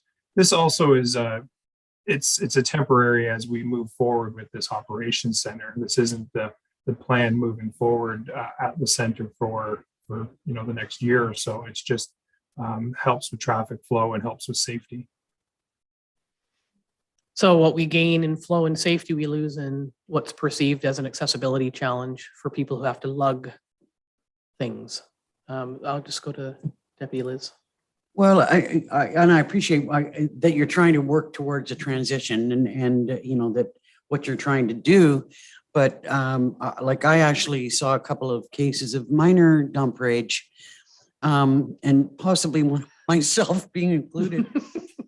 I was there on a Saturday when it was really busy, and actually my concern was, in fact, given that people didn't know where to go, and there was no signage, that they were kind of all over the place. And I thought that what we had done had created a greater risk for traffic incidents, let's call them. There were vehicles going in every direction because they didn't know what to do or which lane to go in, or because they knew that they were going to have difficulty carrying, they went someplace that they weren't supposed to go. I'm not sure what the solution is, but there's a lot of unhappy campers. Can you, I don't know, put some thought around that? Because we do have as we know, we have a bit of a pear-shaped demographic in all of Haliburton County, and we have a lot of older folks. And I think, Liz, yourself, you've said, if you're in the 3rd lane and you've got to lug your stuff across 2 lanes to get to it's a lot. And there are some people who literally can't do it. Yeah. And I say this somewhat facetiously, but not. Is there an opportunity in the interim? Sounds like a silly idea. Like the wagons they have at garden centers. So allow people to put their recycling bins on a little wagon and drag it across. Like I'm concerned from what I've heard, mainly I think through Lisa and Liz from people directly, is the concern about the congestion and folks with mobility or age issues having to carry things farther than they ever have had to. And is there a way to address that somehow. Liz? One of the things that might help is for the attendants to just provide a little bit more information about, hey, you know, when you're going around, here's the setup, just so that you're aware. That would at least help people. I wonder about that because Melissa suggested wagons might be the answer, but the terrain is not level. You know, it's like looking for a cart sometimes, and they're not always in the same place. People don't put them back where they got them. It's true. And if you've got a lot of garbage and you're trying to, you know, haul a load, it's just as hard, if not harder, for someone with mobility issues to work that kind of system. I'm not sure what the best answer is. Well, no, I mean, we're not going to solve it. I guess No. the question is, can we leave it with staff to try and, you know, assist a little more, or I don't know, I don't want to say reconfigure the reconfiguration of the reconfiguring, but Adam, you had your hand up? Yeah. So staff have gone through the configuration of the landfill and feel that this layout is by far the safest for traffic flow, given the design of the current landfill. We have also looked into the signage and training and of the attendants, which actually went into play this week. So all the signage was put in yesterday, as far as markers on the cones that are there, the lanes. Within the last week, that's been put in place. Especially yesterday, we moved all the cones and bins in place yesterday as well. So a lot of that has been put in place probably since you've been in there. Included in that was training. I believe it was either first of this week or towards the end of last week. Melissa did quite the extensive training with staff in the landfill site to help direct people in the right area, where to go, and also a little bit of help with the attendants on where to stand and where to be to help people coming in and out of the site. In addition to that, we did look at the option for carts or wagons, but then we started looking at, again, you brought up a really good point. You know, do they get put back? Do they get run over? Do they get left? You know, do you walk 10 feet to the right to get your cart to go 30 feet to the left? Like we ran a lot of scenarios and we were really trying to figure out an easier way for people to get their waste into the bins. But then we also run into COVID. You know, who's cleaning these? Who dumps garbage all over the cart, doesn't clean it, then an attendant now has to clean that before the next person uses it. So we did take a lot of this into consideration, and you know, the best option we could come up with was what we have in place now. I do understand it's a little bit more walking. You know, respectfully, they make garbage bags in all kinds of different sizes. So what I can carry in a garbage bag that's 120 liter as opposed to a 50 liter bag, you know, I think that comes down to the homeowner or the site user. However, this is a temporary situation. We took all these considerations into consideration when we designed the new operations center as well. So I think a lot of it has to do with change, right? It's a new thing in our site that people are just a little uncomfortable with because it's new. But we will definitely monitor it and make changes as we move forward that help keep the site efficient as possible. I mean, I remember going to a site a couple of years ago and it was a single lane to dump your recycling and your garbage. We were in the lineup for like 30 minutes trying to just get to the bin. So I'd like to think we're a little bit more efficient than that, but I definitely appreciate all the thoughts. Yeah, and I think it's good to hear about the signage, and I can see Liz nodding out of the corner of my eye, and so signage and cones and you know, better education and training and monitoring. I think that's at the moment that's the best we can do, and keep making changes if need be and where they can be. I mean, I don't think we're so concerned about somebody who just doesn't want to carry their stuff over 3 lanes. I think we're more concerned about the older folks or folks who have mobility challenges who need that extra space. You say something? Go ahead. Yeah, no, I know that this is a challenge, you know, and it's a transition and the whole, like you said, change is difficult for people. But I really appreciate that, you know, that you've got some signage in place and, you know, that the attendants can help people out a little bit more, that'll make a big difference. So I just wanted to acknowledge, I know it's a challenge. Anything else on this issue, given Adam's update on training and direction and signage and whatnot? Okay, we'll have a resolution then. Moved by Councillor Short-Reed, second by Deputy Mayor Jansen. Be it resolved, Council receives report PW 1922 regarding April monthly activities submitted by Adam Thorne and dated May 19th, 2022 for information. All in favor? It's carried. Thank you. Thank you, Adam. Thank you, everyone. Fire services business is next. We'll bring in the chief. And as mentioned at the beginning, the first report around the fitness rooms has been withdrawn, and we'll come back with additional information based on some questions that were raised. Whoever's dinging, could you please turn that off? Oh, and the chief's there. Look, there he is already. Welcome, Chief. Morning, Mayor and Council. First up for you is the workplace violence and harassment policy. Our annual look at this. Yes, the township currently has a written working violence and harassment policy in place. It's required to be reviewed yearly. It's in the opinion of staff that our policy meets all the township obligations in accordance with the legislation, and there's no additional changes recommended at this time. Great, thank you for that. Any questions from council on this policy? Okay, may I have a resolution, please? By Deputy Mayor Jansen, second by Councillor Barry. Be it resolved that Council receives report FD 1122 regarding the health and safety policy submitted by Michael French and dated May 19th, 2022. And that Council has reviewed the workplace violence and harassment policy in accordance with Section 252, with Section 25(2)J of the Occupational Health and Safety Act, RSO 1990. All in favor? That's carried. Thank you. Monthly activity report is up for you. Anything you'd like to highlight on there, Chief? Yes, there is both related to forest fires.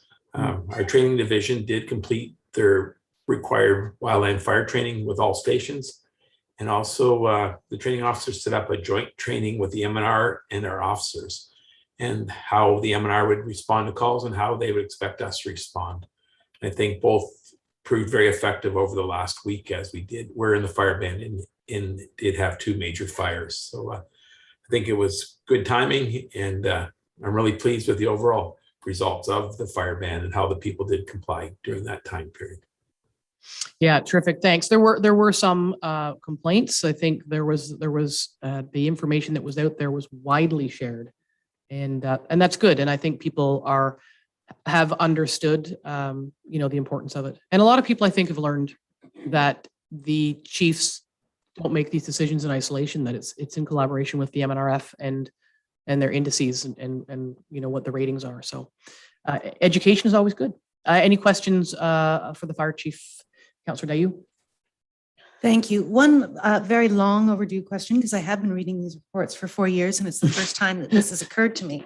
When I look at the statistics and I see broken down station by station how many responses there were, how would I interpret, say station 60 calls for backup from station 80 on a call? Would that be listed as one call for 60 and one call for 80, or is it only one call? So does that affect our overall event or incident statistics, or how do you handle that? So what happens is the original station get called for example, a bushfire. They would get the call accredited to their station. Any additional vehicles that come from other stations would be station assist. So they show in the numbers of station assist calls. Yeah, fire, including false alarms, and then assistance. Understood. Thank you. Great. And I confess that I didn't make. Liz was commenting earlier about she learned something yesterday and learned something today. That's two things today, so that's a good thing. Any other questions for the chief on his report?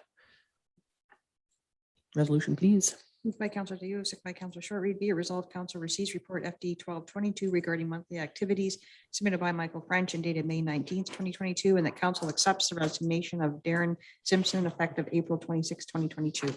All in favor? It's carried. Thank you.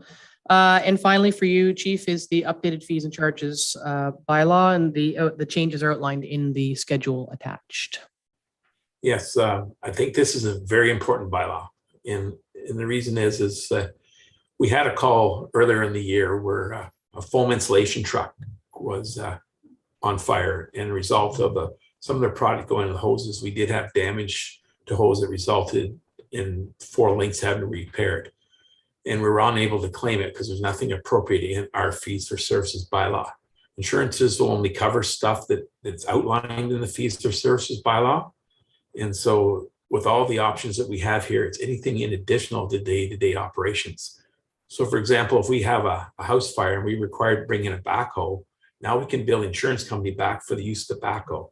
And that'd be the same for an investigation. Again, if we need a third party to come in and assist, we can bill it back to the insurance companies. Major damages, for example, bunker gear, if it got damaged that had to be replaced or professionally cleaned, those charges will go back against insurances. So it is a valuable resource. The one that's in there that also I think is quite common, I did go out to multiple municipalities to see what they had, is if we damage a fire truck going down somebody's driveway because they haven't maintained enough distance for us, we can again put that towards insurance to cover the damages. So it's covering our day-to-day operations. And I think it's really important going forward to have these in. With the fees themselves, is there any specific fees that there's questions for? I see Lisa's hand up. I have one too, but go ahead, Councillor Barry. Just confirmation with the firework permit and the consumer firework, is that for anyone that wants to put off fireworks on the designated days, or is that for a permit for undesignated days? This was a previous one in our previous bylaw. And the way we've been treating it is if display fireworks is where they have to get all the proper permits and use a proper company to do it. And consumer products is if somebody is doing an event like a cottagers association or that, where it's just gonna be small and bought from a corner store. At this time, we haven't been asking for a permit for just a person set off under the burn permit or the fireworks permit. We just limited or made proper time structure for when they can actually set them off, only on long weekends and specific days. Yeah, because there are some fireworks displays that they're really big and they're put on by professional Correct. companies. Quagmire Lake Association, Yeah, they have an agreement that they yearly do a large display, and they do the display fireworks, and that's what they do in lieu of having small fireworks throughout the year at their individual cottages. So they go obtain the permit and get all the proper licensing, and it's set off by a professional company. And in the lake, like it's off the Yes. barge, I think. And I think it's a fundraiser too, which is a good thing. Yeah, and we have to approve where it's located in that, and it's got to meet all our requirements. Any other questions? Mine is, I'm glad to see in the cost recovery of damage to vehicles for accessing properties. It's been talked about off and on for years, because everybody likes to have a leafy lane, but a leafy lane may not accommodate a fire truck. And there has been, I may know somebody who drove a fire truck that knocked off a mirror because it's too narrow. And so I think there's another opportunity for public education is to let folks know. I'm sure Chad's listening, but trim your drive, trim your roadway if you're on a cottage road, just to have regard for both your desire for a leafy lane, but the fact that a fire truck may have to get in there someday for some purpose, and just get everybody working together on that. Anything else on these fees? May I have a resolution, please? Moved by Councillor Short, second by Deputy Mayor Jansen. Be it resolved, Council receives report FD 1322 regarding the update to the fees and charges for fire department services submitted by Michael French and dated May 19th, 2022. And the council concurs with the recommended fees and directs the bylaw be brought forward at the June 16th, 2022 council meeting. All in favor? That's carried. Thank you. Thank you, Chief. Thank you. Enjoy your day. You too. Finance business just has the one item. It's the account summary. I don't think we need to bring in the treasurer for that, unless anybody has any questions of the treasurer on that. Any questions? No? Okay, go ahead. Moved by Counselor Short, second by Counselor Dayu. Be it resolved, council has reviewed the expenditures incurred as set out in the account summary report TT 1522 in the total amount of $516,468.01 and hereby approves payment as same. All in favor? That's carried. Thank you. Administration business. First up is the Stanhope Museum Committee minutes from April. Any questions on those? Again, people are just reconvening after a couple of years, so they're getting their feet back under them. Any questions? Okay, resolution. Moved by Counselor Berry, second by Deputy Mayor Dennison. Be it resolved, council receives the Stanhope Museum Committee meeting minutes dated April 19th, 2022 as information. All in favor? That's carried. Same again with Dorset Museum folks have reconvened. Some minutes are here. Any questions, comments? Go ahead. Moved by Deputy Mayor Dennison, second by Counselor Short. Be it resolved that council receives the Dorset Museum meeting minutes dated April 26, 2022 as information. All in favor? It's carried. Thank you. The CAO's report on the disconnecting from work legislation and policy. Yes, thank you. As council knows, this is a policy that's a result of Bill 27, which amended a number of pieces of legislation, including the Employment Standards Act. We are required to put this policy in place by June 2nd.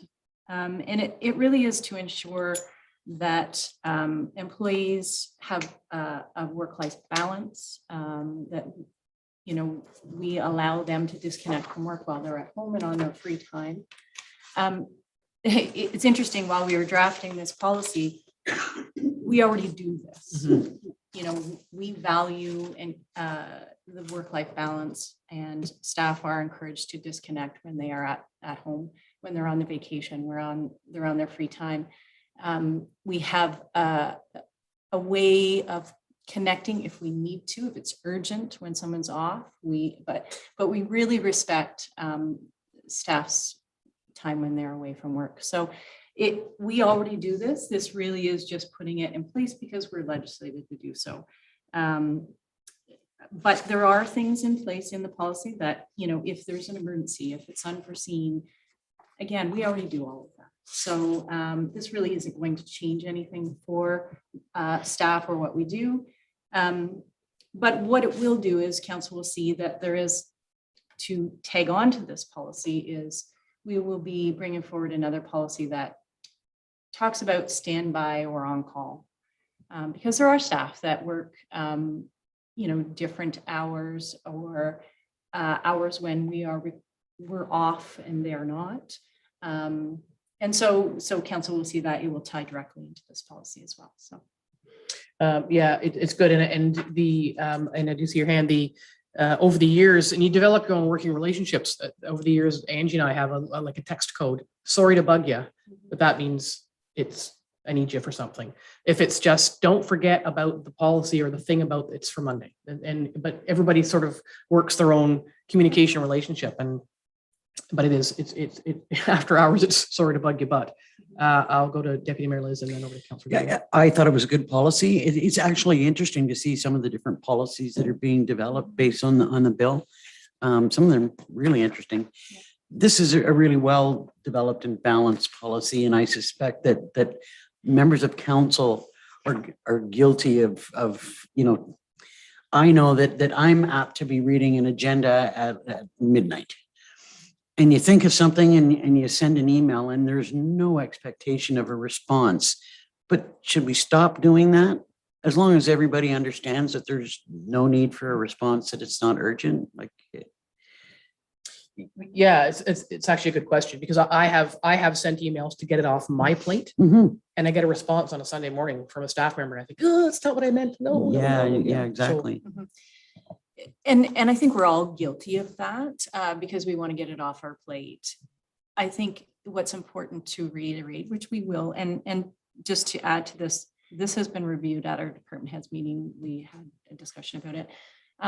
It's just important, I think, on both sides to know that if a council member sends an email to a staff member at midnight, there isn't an expectation to respond until working hours, unless you say, I'm really sorry.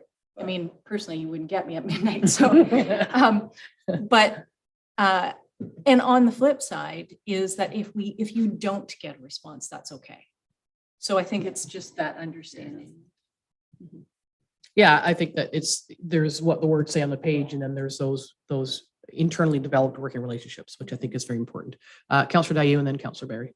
Yeah, that was essentially my question too. I think my brain expands to think about things beyond minutiae, either late at night or early on a Saturday morning. And during the day, it's all about getting this done and getting that done. And it's in those relaxed periods where I have some of those deeper questions, and I want to whip a question off to Greg. Has the township ever thought about this, etc.? And it's nice to hit send sort of on the technique that I've very infrequently used, perhaps once, was if I required a response pretty fast, if it was on the weekend, for example, I would shoot a text. Like if I required a response, I would shoot a text to Angie so that she could determine whether it would be appropriate for the for the staff person to get involved on the weekend. I think it was once, but would that be the right way forward then, so that anything that comes from our emails over the weekend is just known to not exist until Monday morning on their side. Yeah, and then unless, it's urgent or help, that kind of thing. No, that's good. And I think it is important and thank you for acknowledging that we already do this mostly for a healthy workplace. And it's important because what's interesting, we're trying to discern how to manage our own internal communication relationships at midnight and on Saturdays. And so I think that's an important note too, that counselors undertake their work on different hours based on their own lives than staff do. So, yeah, often on opposite shifts. Yeah. Exactly. Yeah. Anything else on this? Lisa Barry, you had something. No, I just wanted, sort of along the same line, is it a faux pas to send something at midnight, knowing full well that you're probably not going to receive a response? Like if you get a ding from a counselor on a Saturday, is that seen as overstepping the policy? I know there's no expectation that I wouldn't expect a response till Monday, but again, any moment of. Well, the easy answer is, unless it's an emergency, don't send something after hours. We could commit to that. But it's up to you. I think it's about being reasonable. I think it's just being aware. And if it's as simple as, don't worry about this till Monday, adding that in your email, I think that, and staff are fully aware, they recognize an emergency. They too can choose to respond if they want to. Get that off my plate before Monday, and then I don't have to deal with it Monday morning. That's also a choice, but recognizing that it's not expected unless it's an emergency. Yeah. Okay, anything else on this resolution, please? Moved by Councillor Barry, second by Councillor Dayu. Be it resolved, Council receives report CAO 422 regarding a disconnecting from work policy submitted by Angie Bird and dated May 19th, 2022. And the council directs a bylaw be tabled to adopt the said policy. All in favor? It's carried. Thank you. And thank you for that discussion. I think it's important for relationships.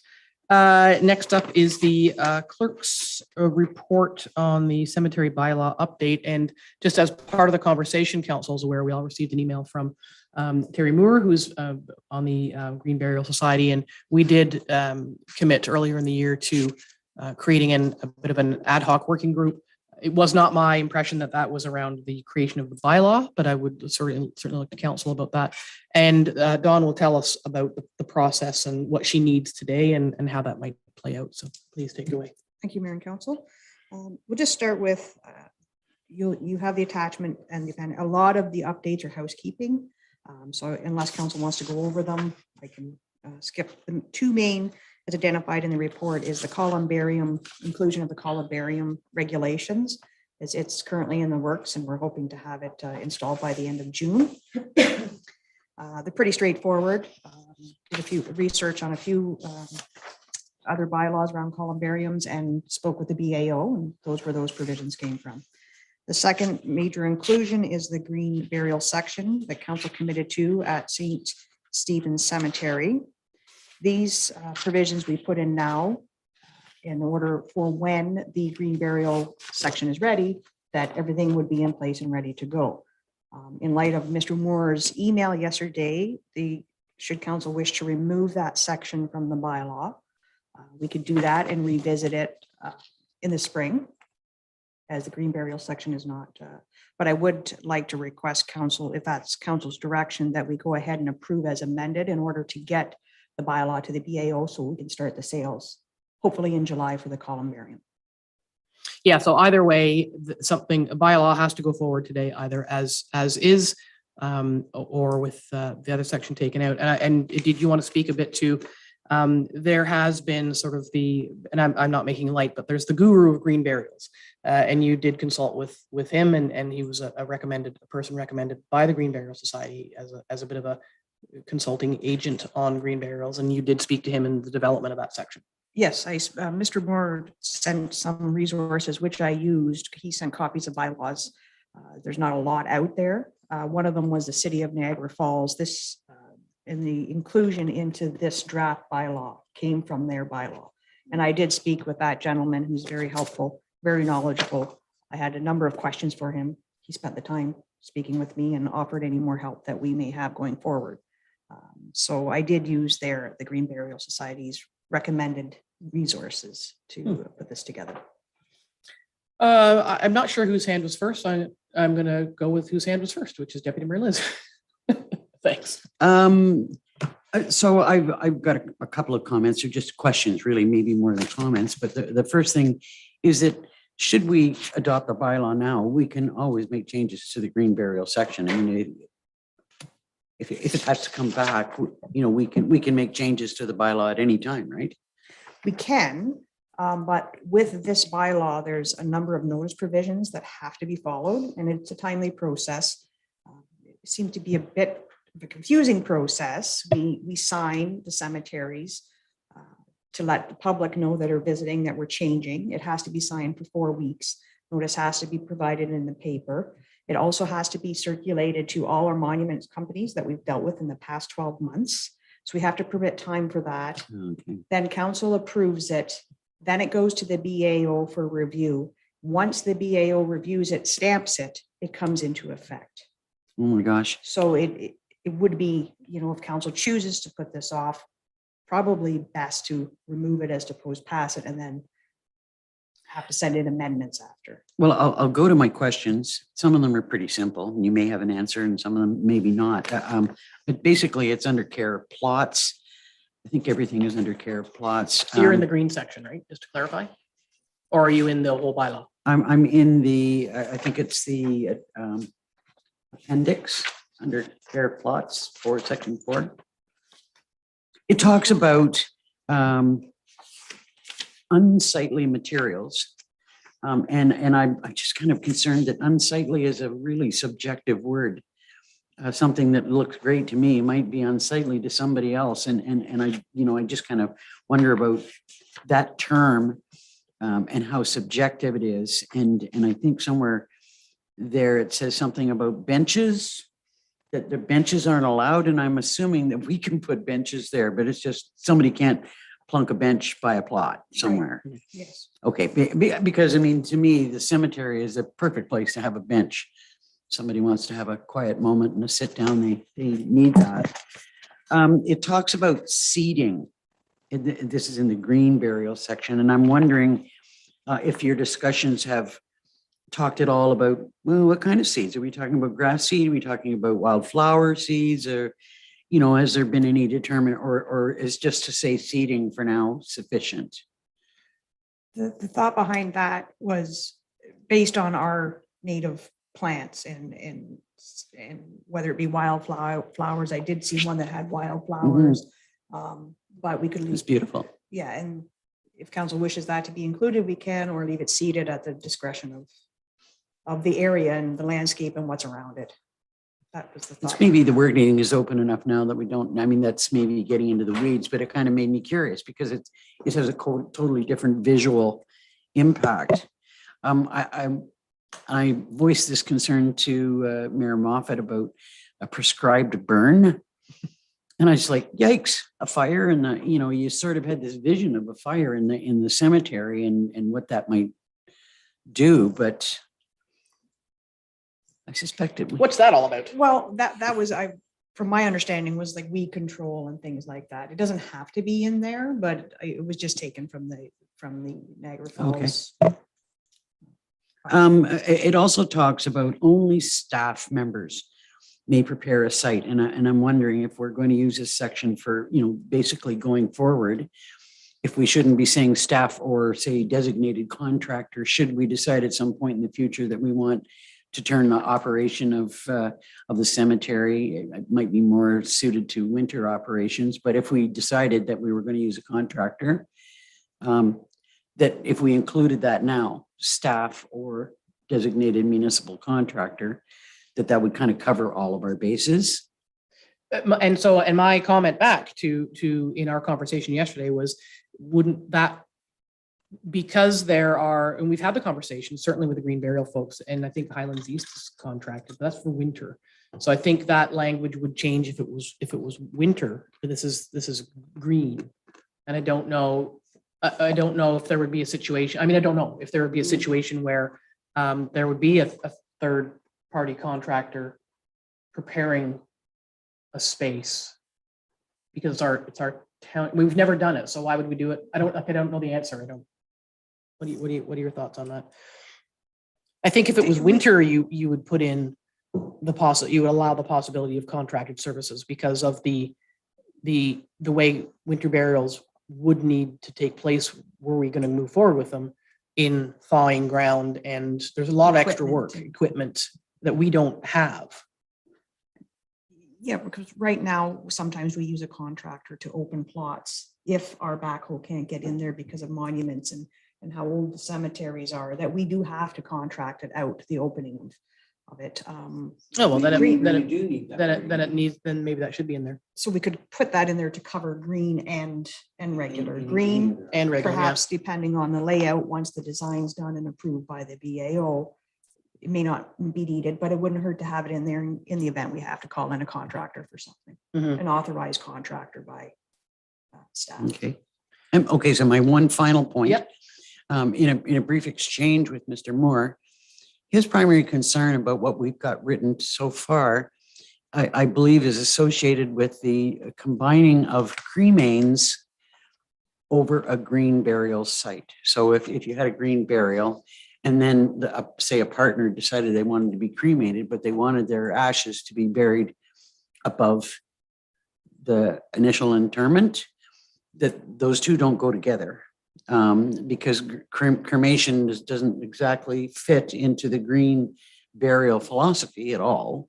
And so, cremated remains also have to be in a container that isn't green or biodegradable. So, I'm wondering if we were going to consider taking out a section that seems to be the only thing that's really problematic right now, that we could remove that particular section. What particular section? I think it. Oh, I'm not. Honestly, I'm sorry. I'm not sure. That was the one I did not write.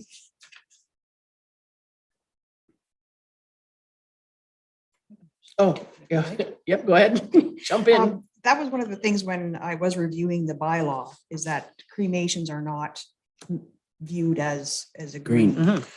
So I did speak with the gentleman about that, and he was under the same thought. And what had happened there, where they have a cremation section near or beside their green burial, because they encountered was people did want to be buried beside their loved ones or with their loved ones, but didn't want to be a green burial. So they did receive feedback from family members. So that's why they allowed that. We don't have different sections. So I put that in there. There's provisions that the cremated remains have to be in a compost or fully biodegradable container. But that can be removed if council does not wish to have cremated remains in the green burial. However, there may be families that want to be beside or now with cremations, it's clear in the bylaw and that if a cremation goes into a plot, that's it. You can't put another person, because of the biodegradable material, you wouldn't be able to open up that plot without causing a disturbance to those remains. And we're only proposing one cremation with a full, as opposed to in our regular where you have 3 or 4 cremations in a plot. Okay, I'm sorry, I didn't link back to the biodegradable container and did, sorry about that one. So that would work then. So, I mean, there has to be at some It point. would work better. It wouldn't be perfect because I gather that the actual cremation process is not green. No matter what you put the ashes in. So how do we then reconcile staying true to the commitment for green? Green is green is green. And if cremations aren't green, even if they're in a biodegradable container, then they shouldn't be allowed. I would think. Just wondering whether that needs more thought or, that's part of future discussions. Councillor Dayu, you're a greenie. I'm a greenie. I would like to hear the thoughts on the, from the Green Burial Society on that point. It strikes me there are 2 ways to skin the cat. One is the science of it, wherein there is either an impact on the soil structure at that burial site or not. The other, and there may be implications to that or not. I'm not sure. The other issue is the philosophy of green burial and whether it's appropriate to combine non-green with green. And those are slightly separate. I sort of lean towards being able to include cremations with green because that cremation was or cremains, I should say, because that cremation was probably going to happen anyway. So the philosophy of the green burial section has not changed the fact that this individual over here wished to be cremated instead. So the act has happened, cremation has happened.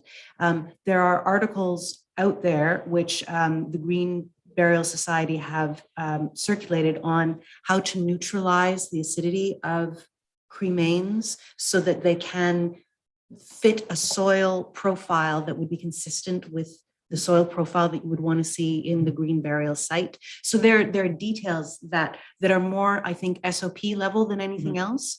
But I would like to take a moment, if we can, to hear what they have to say on that. But then the question to me falls to what do we need to get to the BAO and how easy is it to, as you were describing, to open up what appears to be almost an amendment to the Constitution. That's right. Yeah. In order to add or subtract this detail. Yeah, and I think that some of the onus has to be on folks to prepare for their final outcome. And so if council wishes to consult the GBS, particularly on this site, on this specific area, it needs to be, any changes that might be recommended need to be within the framework of and paid for by the people. So what we don't want to do is it shouldn't ever become incumbent upon the township to undertake soil studies and provide the reduce the alkalinity of this. It's not our job. So our job is to, we've agreed to provide the place and plant the flowers and maintain it as such. How folks get themselves into that space has to be on them, I think. So I'm not sure what council, I hear Councillor Dayu saying we can get further clarification. What I don't want us to do is have committed to a green burial section. We've put a lot of thought and comment into this. It's very important to a lot of people, and then not get it right given the onerousness of the process. But the onerousness of is there onerousness a word? I don't even know, but it's going to happen either way. If we take the green part out and pass the other part so that the columbarium can move forward, then we still have to go through the entire process again. So we're going through the entire process regardless, whether we include it and then modify it or pull it out, review it and then it comes back separately. So it's going through that process either way. Go ahead. Then I might pose this question to Dawn. Is there a way of making certain parts SOP level rather than bylaw level so that we can alter certain SOPs? No, it has to be written in bylaw. Yes, Okay. the BAO has strict regulations. Okay. Regulations of cemeteries. Go ahead, Don. One thing back to Councillor Dayu, when she mentioned going through the process, that's why I had recommended if council takes this section out, has the Green Burial Society review it. There's lots of time. So it can come back. Staff would need to review the Green Burial Society's recommendations, suggestions, research them in order to bring it back to council to ensure we could support something that and to see what they're asking for. It would have to go through the whole process again. However, like I said, we do have time. And late getting into the fall or when the cemeteries close, I just don't think it's an appropriate time to sign cemeteries when the public isn't attending to see the notices. So that's why I'm recommending it could start all over again a year from now. Go to the BAO and be approved, and we'll have a better timeline on how long it doesn't take as long as it used to. I was speaking with the BAO to approve the bylaws. Just to get this one in place for July, hopefully July. And the other option I thought of, maybe the Green Burial Society will comment on it, is that if they're not comfortable with cremated remains, that it only be permitted as a secondary, so that you can't purchase a plot to put just cremated remains in the green section, that it would have to be with a spouse who was buried green, but the other spouse didn't want to be, but wanted to be with them. Perhaps that's an option. It would have to be investigated. Go ahead. I really don't want to take away the ability of somebody who, the couple wants to be together. They've got different philosophies about, how that transpires, but I just don't want to do something that would preclude somebody from, like, if I wanted to be cremated, to be added to where my husband was. That's where I'm saying that folks need to plan ahead. Mhm. If your spouse wants to be involved, have a green burial, and you want to be cremated, then you need to sort that out before you buy your plots. Yeah. We can't To we get can't write a your bylaw to desired accommodate. result. Yeah, we can't write a bylaw to accommodate every possible outcome. That's why I'm saying we've committed to green. So what is green? And to me, it's then that's what this should say. And if it means that people can't be buried together, one green burial and one cremated burial, then so be it. And they need to sort that out as part of their end of life plans. But the green burial folks are they're the ones who know more about this than us. And so I would also like to make sure that it sounds like council is interested in having the green burial folks have a look at that section. I think it needs to be made very clear that it's only the green burial section that we were not going to entertain editing on management of funds or markers or maintenance in our other cemeteries. This is a bylaw that covers all of our cemeteries and now is going to include a green section.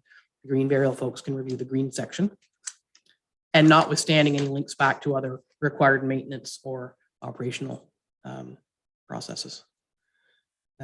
So I'm hearing just take it out and have the green burial folks review section 8. And it may just be if you've spoken to Mr. Moore and it is just about that, the cremated remains, then that might be fairly simple, because we obviously don't know the answer ourselves. Councillor Berry. I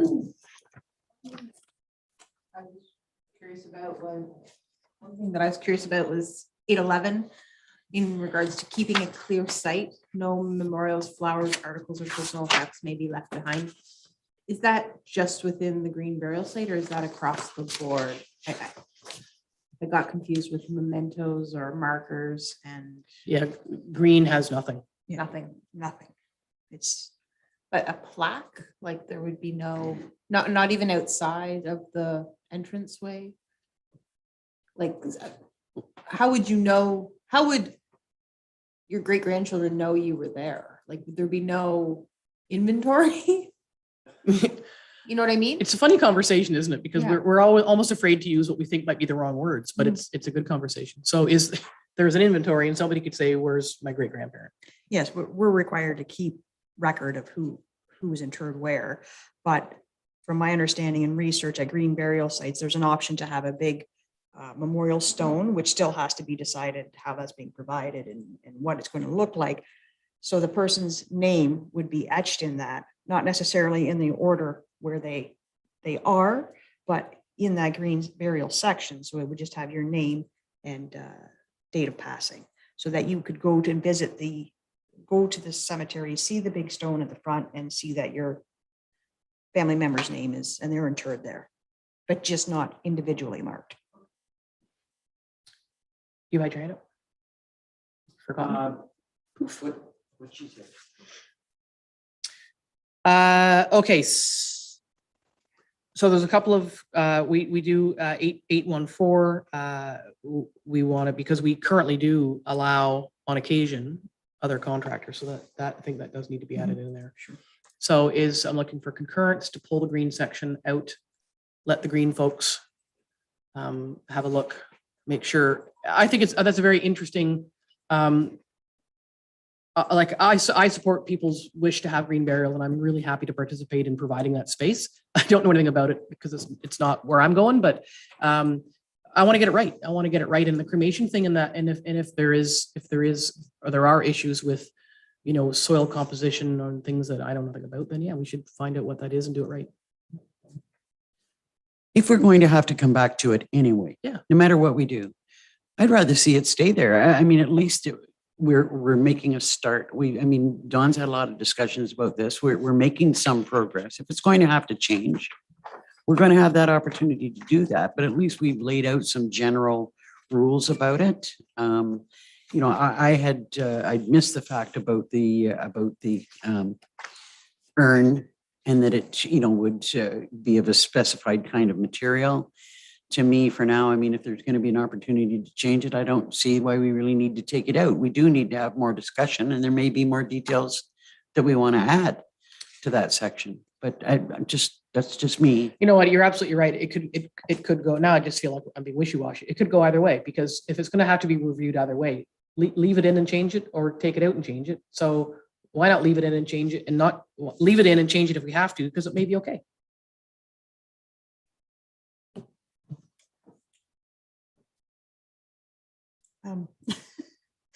If that's what council wishes, I would just recommend, only because the public has seen this version, so they may think, okay, this is what's going to happen, and then we change it later, as well as we still need to get clarification on the cremation as far as if it should be in there. We wouldn't want the public to think that we're going to allow that and then pull it in the next revision. Just my recommendation. Okay, so we're back to taking it. I Yes, ma'am. think that we should go with the person's recommendation who's done all the work. I concur. Councillor Dayu. Never mind, I'm fine. You know what? Yeah, yeah. Okay. One more hand. Hello. This has nothing to do with green burial. This is section 7.8. No winter burial shall take place between November 15th and April 1st. That is strictly for the non-green area, but is there something in the green area that? Okay. Winter burials are, you can tell not how difficult, but how painstaking it is to get it right to just do green. Mhm. Winter is a whole different kettle of fish and requires a whole different set of resources. And there are people that would disagree, but we're going to look at that. We've talked about it. Council did agree to go green sort of immediately, and then considered look at winter going forward. So that could change. oh, absolutely, it could Okay, change. okay, Yeah, that's- yeah. I just yeah. wanted clarification. Progress is slow. The thick soup of process. Okay, so you are, what are you doing? Taking it out? Just if council wishes to approve it as amended, that section will be removed, and then we can at least get the bylaw submitted for columbarium. Or leave it. No, we'll go as Liz said, we'll go with your recommendation to make sure that we get it right. Okay, anything further? I don't think, I'm not embarrassed to go around in circles a little bit. I think it is a really important conversation.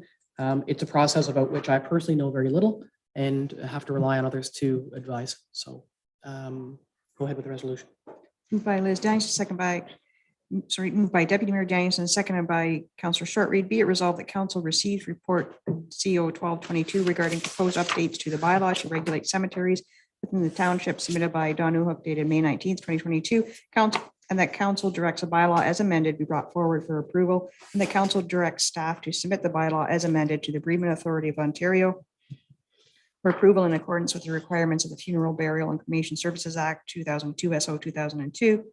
And further, the council authorized staff to proceed with any additional amendments in consultation with the CAO required prior to the bylaw submission to the BAO. All in favor? It's carried. Thank you. Sorry, you're just signing there. You have your columbarium update. Yeah, these fees are just to be included in our cemetery bylaws in order to allow for the sales of the niches. Just to reiterate, I did look at our surrounding municipalities, and this is well within the price. We would be the highest. The next highest is $1,015, and then I believe $1,000. So we're right in the ballpark, and for a new columbarium. And the other inclusion is the lettering and in the engraving. These fees, this would all go through township staff to ensure that the engraving is uniform. It all looks the same. Dealing with the company, the family would also approve it and sign off on it before anything's done. And then the township would reach out to the company and have them come in and do the initial engraving. If there's a call back to put a year on a date of passing, then there's the $300 fee to cover that as well. And I had asked quite some time ago about the columbarium that they're very simple in terms of what can be engraved. So you don't get to say, like in an obituary, member of the Lions Club and great person and loved by all. There's none of that. It's just simple information. So, any questions on these fees? Okay, go ahead. Moved by Councillor Berry, second by Councillor Dayu. Be it resolved that council received report CO 1322 regarding updates to the cemetery fees to include fees for service related to the columbarium submitted by Don Newhook dated May 19th, 2022. And further, council concurs with proposed fees and directs a bylaw to adopt these fees be brought forward at its June 16th, 2022 regular meeting. All in favor? It's carried. Thank you. And finally for you is, this is just coming back. We talked about it before. This is the lame duck. Yes, this is just the Provisions. bylaw authorizing the CAO to act on any of the restricted acts should council become lame duck after nomination day. Any questions? Has anyone actually figured out what this report means? Yeah. Well, it's almost like the party of the third part and party of the second part, and where to, for, and there. It's a bit confusing. All right, a resolution then, please. Moved by Councillor Shortreed, seconded by Deputy Mayor Danielson. Be it resolved that council receives report CO 1522 delegation of authority lame duck period submitted by Don Newhook dated May 19th, 2022, and the council directs a bylaw be brought forward to delegate its powers under section 275(3) of the Municipal Act 2001 to the chief administrative officer should council become lame duck following nomination day. All in favor? That's carried. Thank you. External boards. I don't know. We're still not sure who's meeting. Like partnership. There's no minutes or anything from those. Councillor Dayu. Oh, it's Councillor Shortreed. Sorry. Health Hub. It's already on. We have had a meeting, but I don't believe those minutes have been prepared yet. So I believe we'll see those next time. Oh, great. Okay. Watershed Council. Nothing, eh? Have there been any communication? Are they considering reconvening?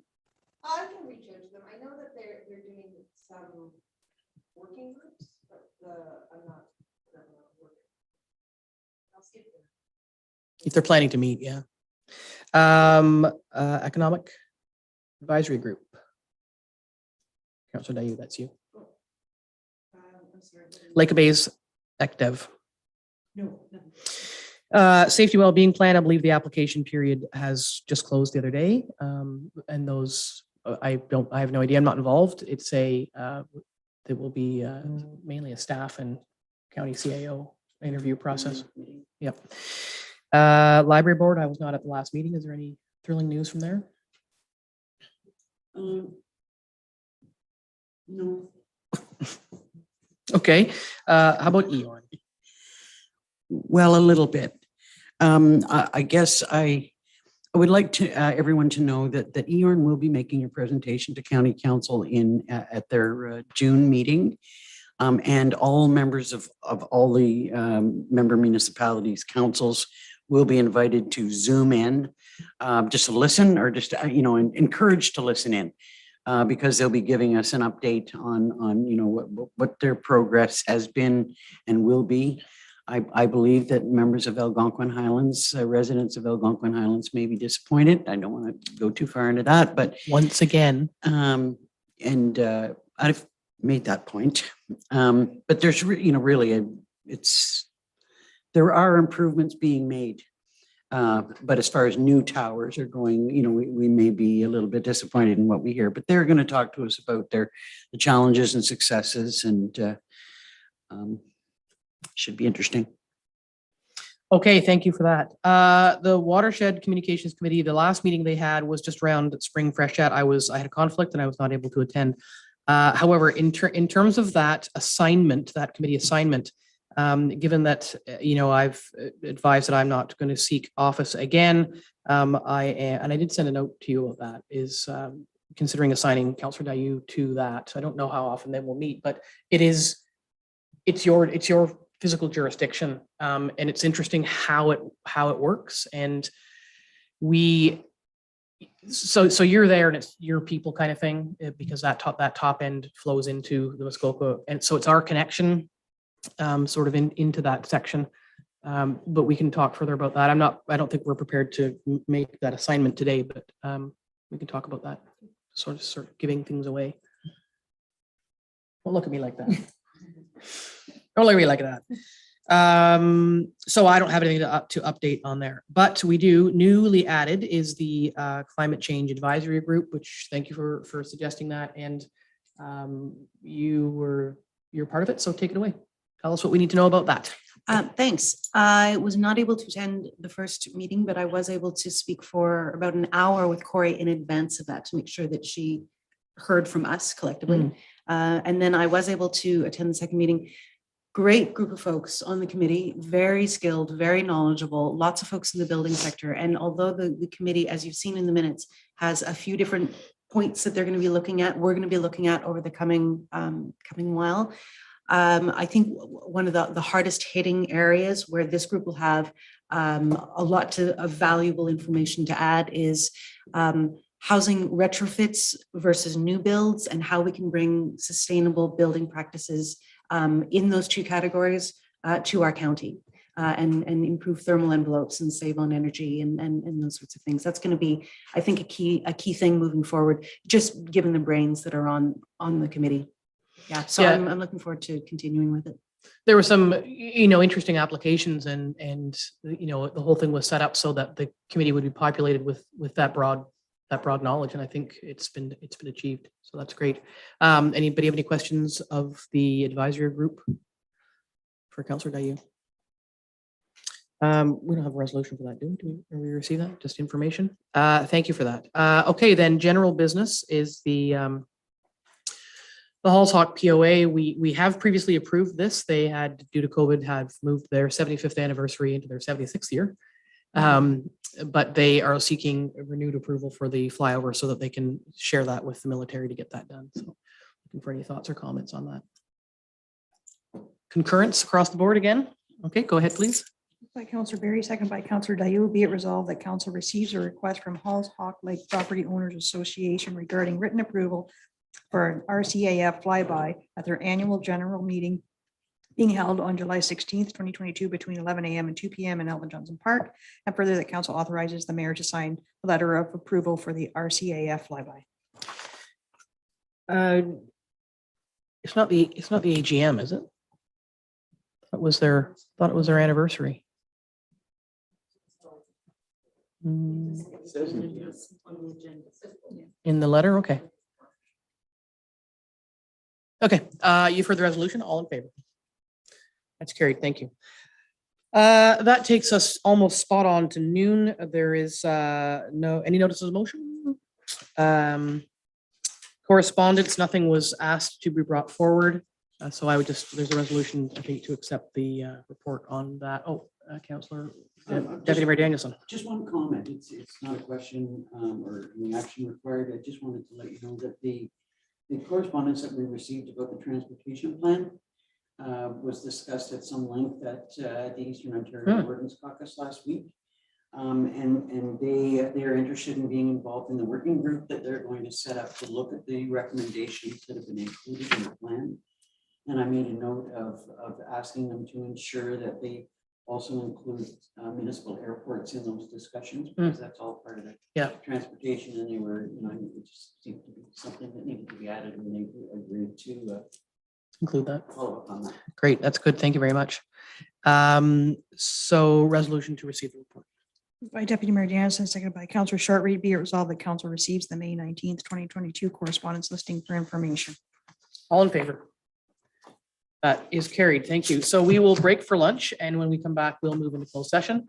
So for those in the public who are hanging on to our every word, your time with us is finished for now. So we'll see folks back here, and you will take half an hour or so. We'll see how we go in there. Have our lunch.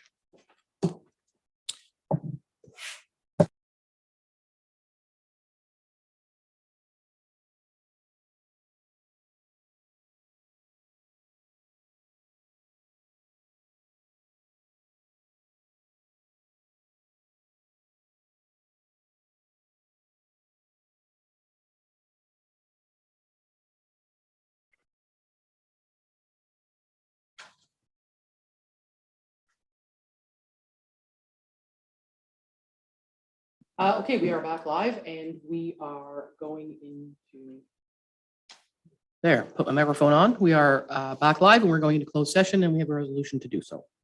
Moved by Councillor Shortreed, second by Councillor Dayu. Be it resolved, council adjourns its open session at 12:33 p.m. to proceed into closed session for the purpose of discussing personal matters about an identifiable individual, including municipal or local board employees, and labor relations in accordance with section 239(2)B and 239(2)D of the Municipal Act 2001 SO 2001 as amended, staff performance appraisal. All in favor? It's carried. Thank you. We'll just wait for, oh, I guess we can do the other parts, can we? No, we have to wait for them to go.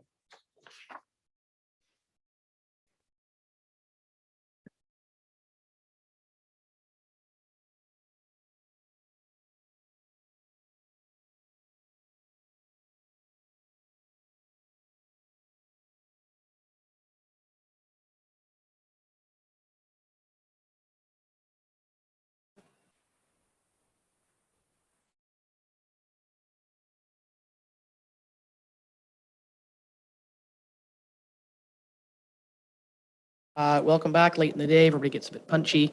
I'm not going to ask that. Resolution to resume open session, please. Moved by Councillor Barry, seconded by Deputy Mayor Danielson. Be it resolved that closed session adjourn at 3:01 p.m. and open session resume. All in favor? That's carried. And resolution for the bylaws. Moved by Councillor Barry, second by Councillor Shortreed. Be it resolved that the following bylaws be received and read a first time, considered read a second and third time, and finally passed with the corporate seal affixed. Bylaw 2022-49 to enact a comprehensive zoning bylaw for the Township of Algonquin Highlands. Bylaw 2022-50 as amended to provide for the rules and regulations for the Township of Algonquin Highlands cemeteries. Bylaw 2022-52 to authorize a delegation of authority to the CAO for certain acts during lame duck period after nomination day of the 2022 municipal election. Bylaw 2022-53 to enter into a household hazardous waste event services agreement between the Township of Algonquin Highlands and Buckham Transport Limited. Bylaw 2022-54 to enter into an environmental monitoring and annual reporting services agreement between the Corporation of the Township of Algonquin Highlands and Cambium Inc. for the Township's waste management sites. Bylaw 2022-55 to adopt a disconnecting from work policy.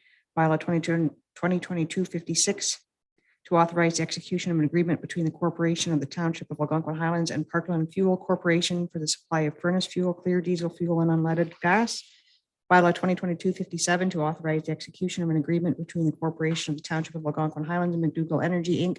for the supply of AV gas and Jet A fuel. All in favor? That's carried. Confirmatory bylaw.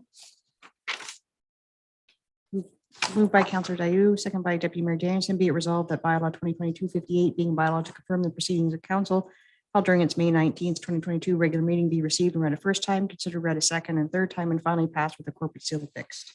All in favor? It's carried and adjourned.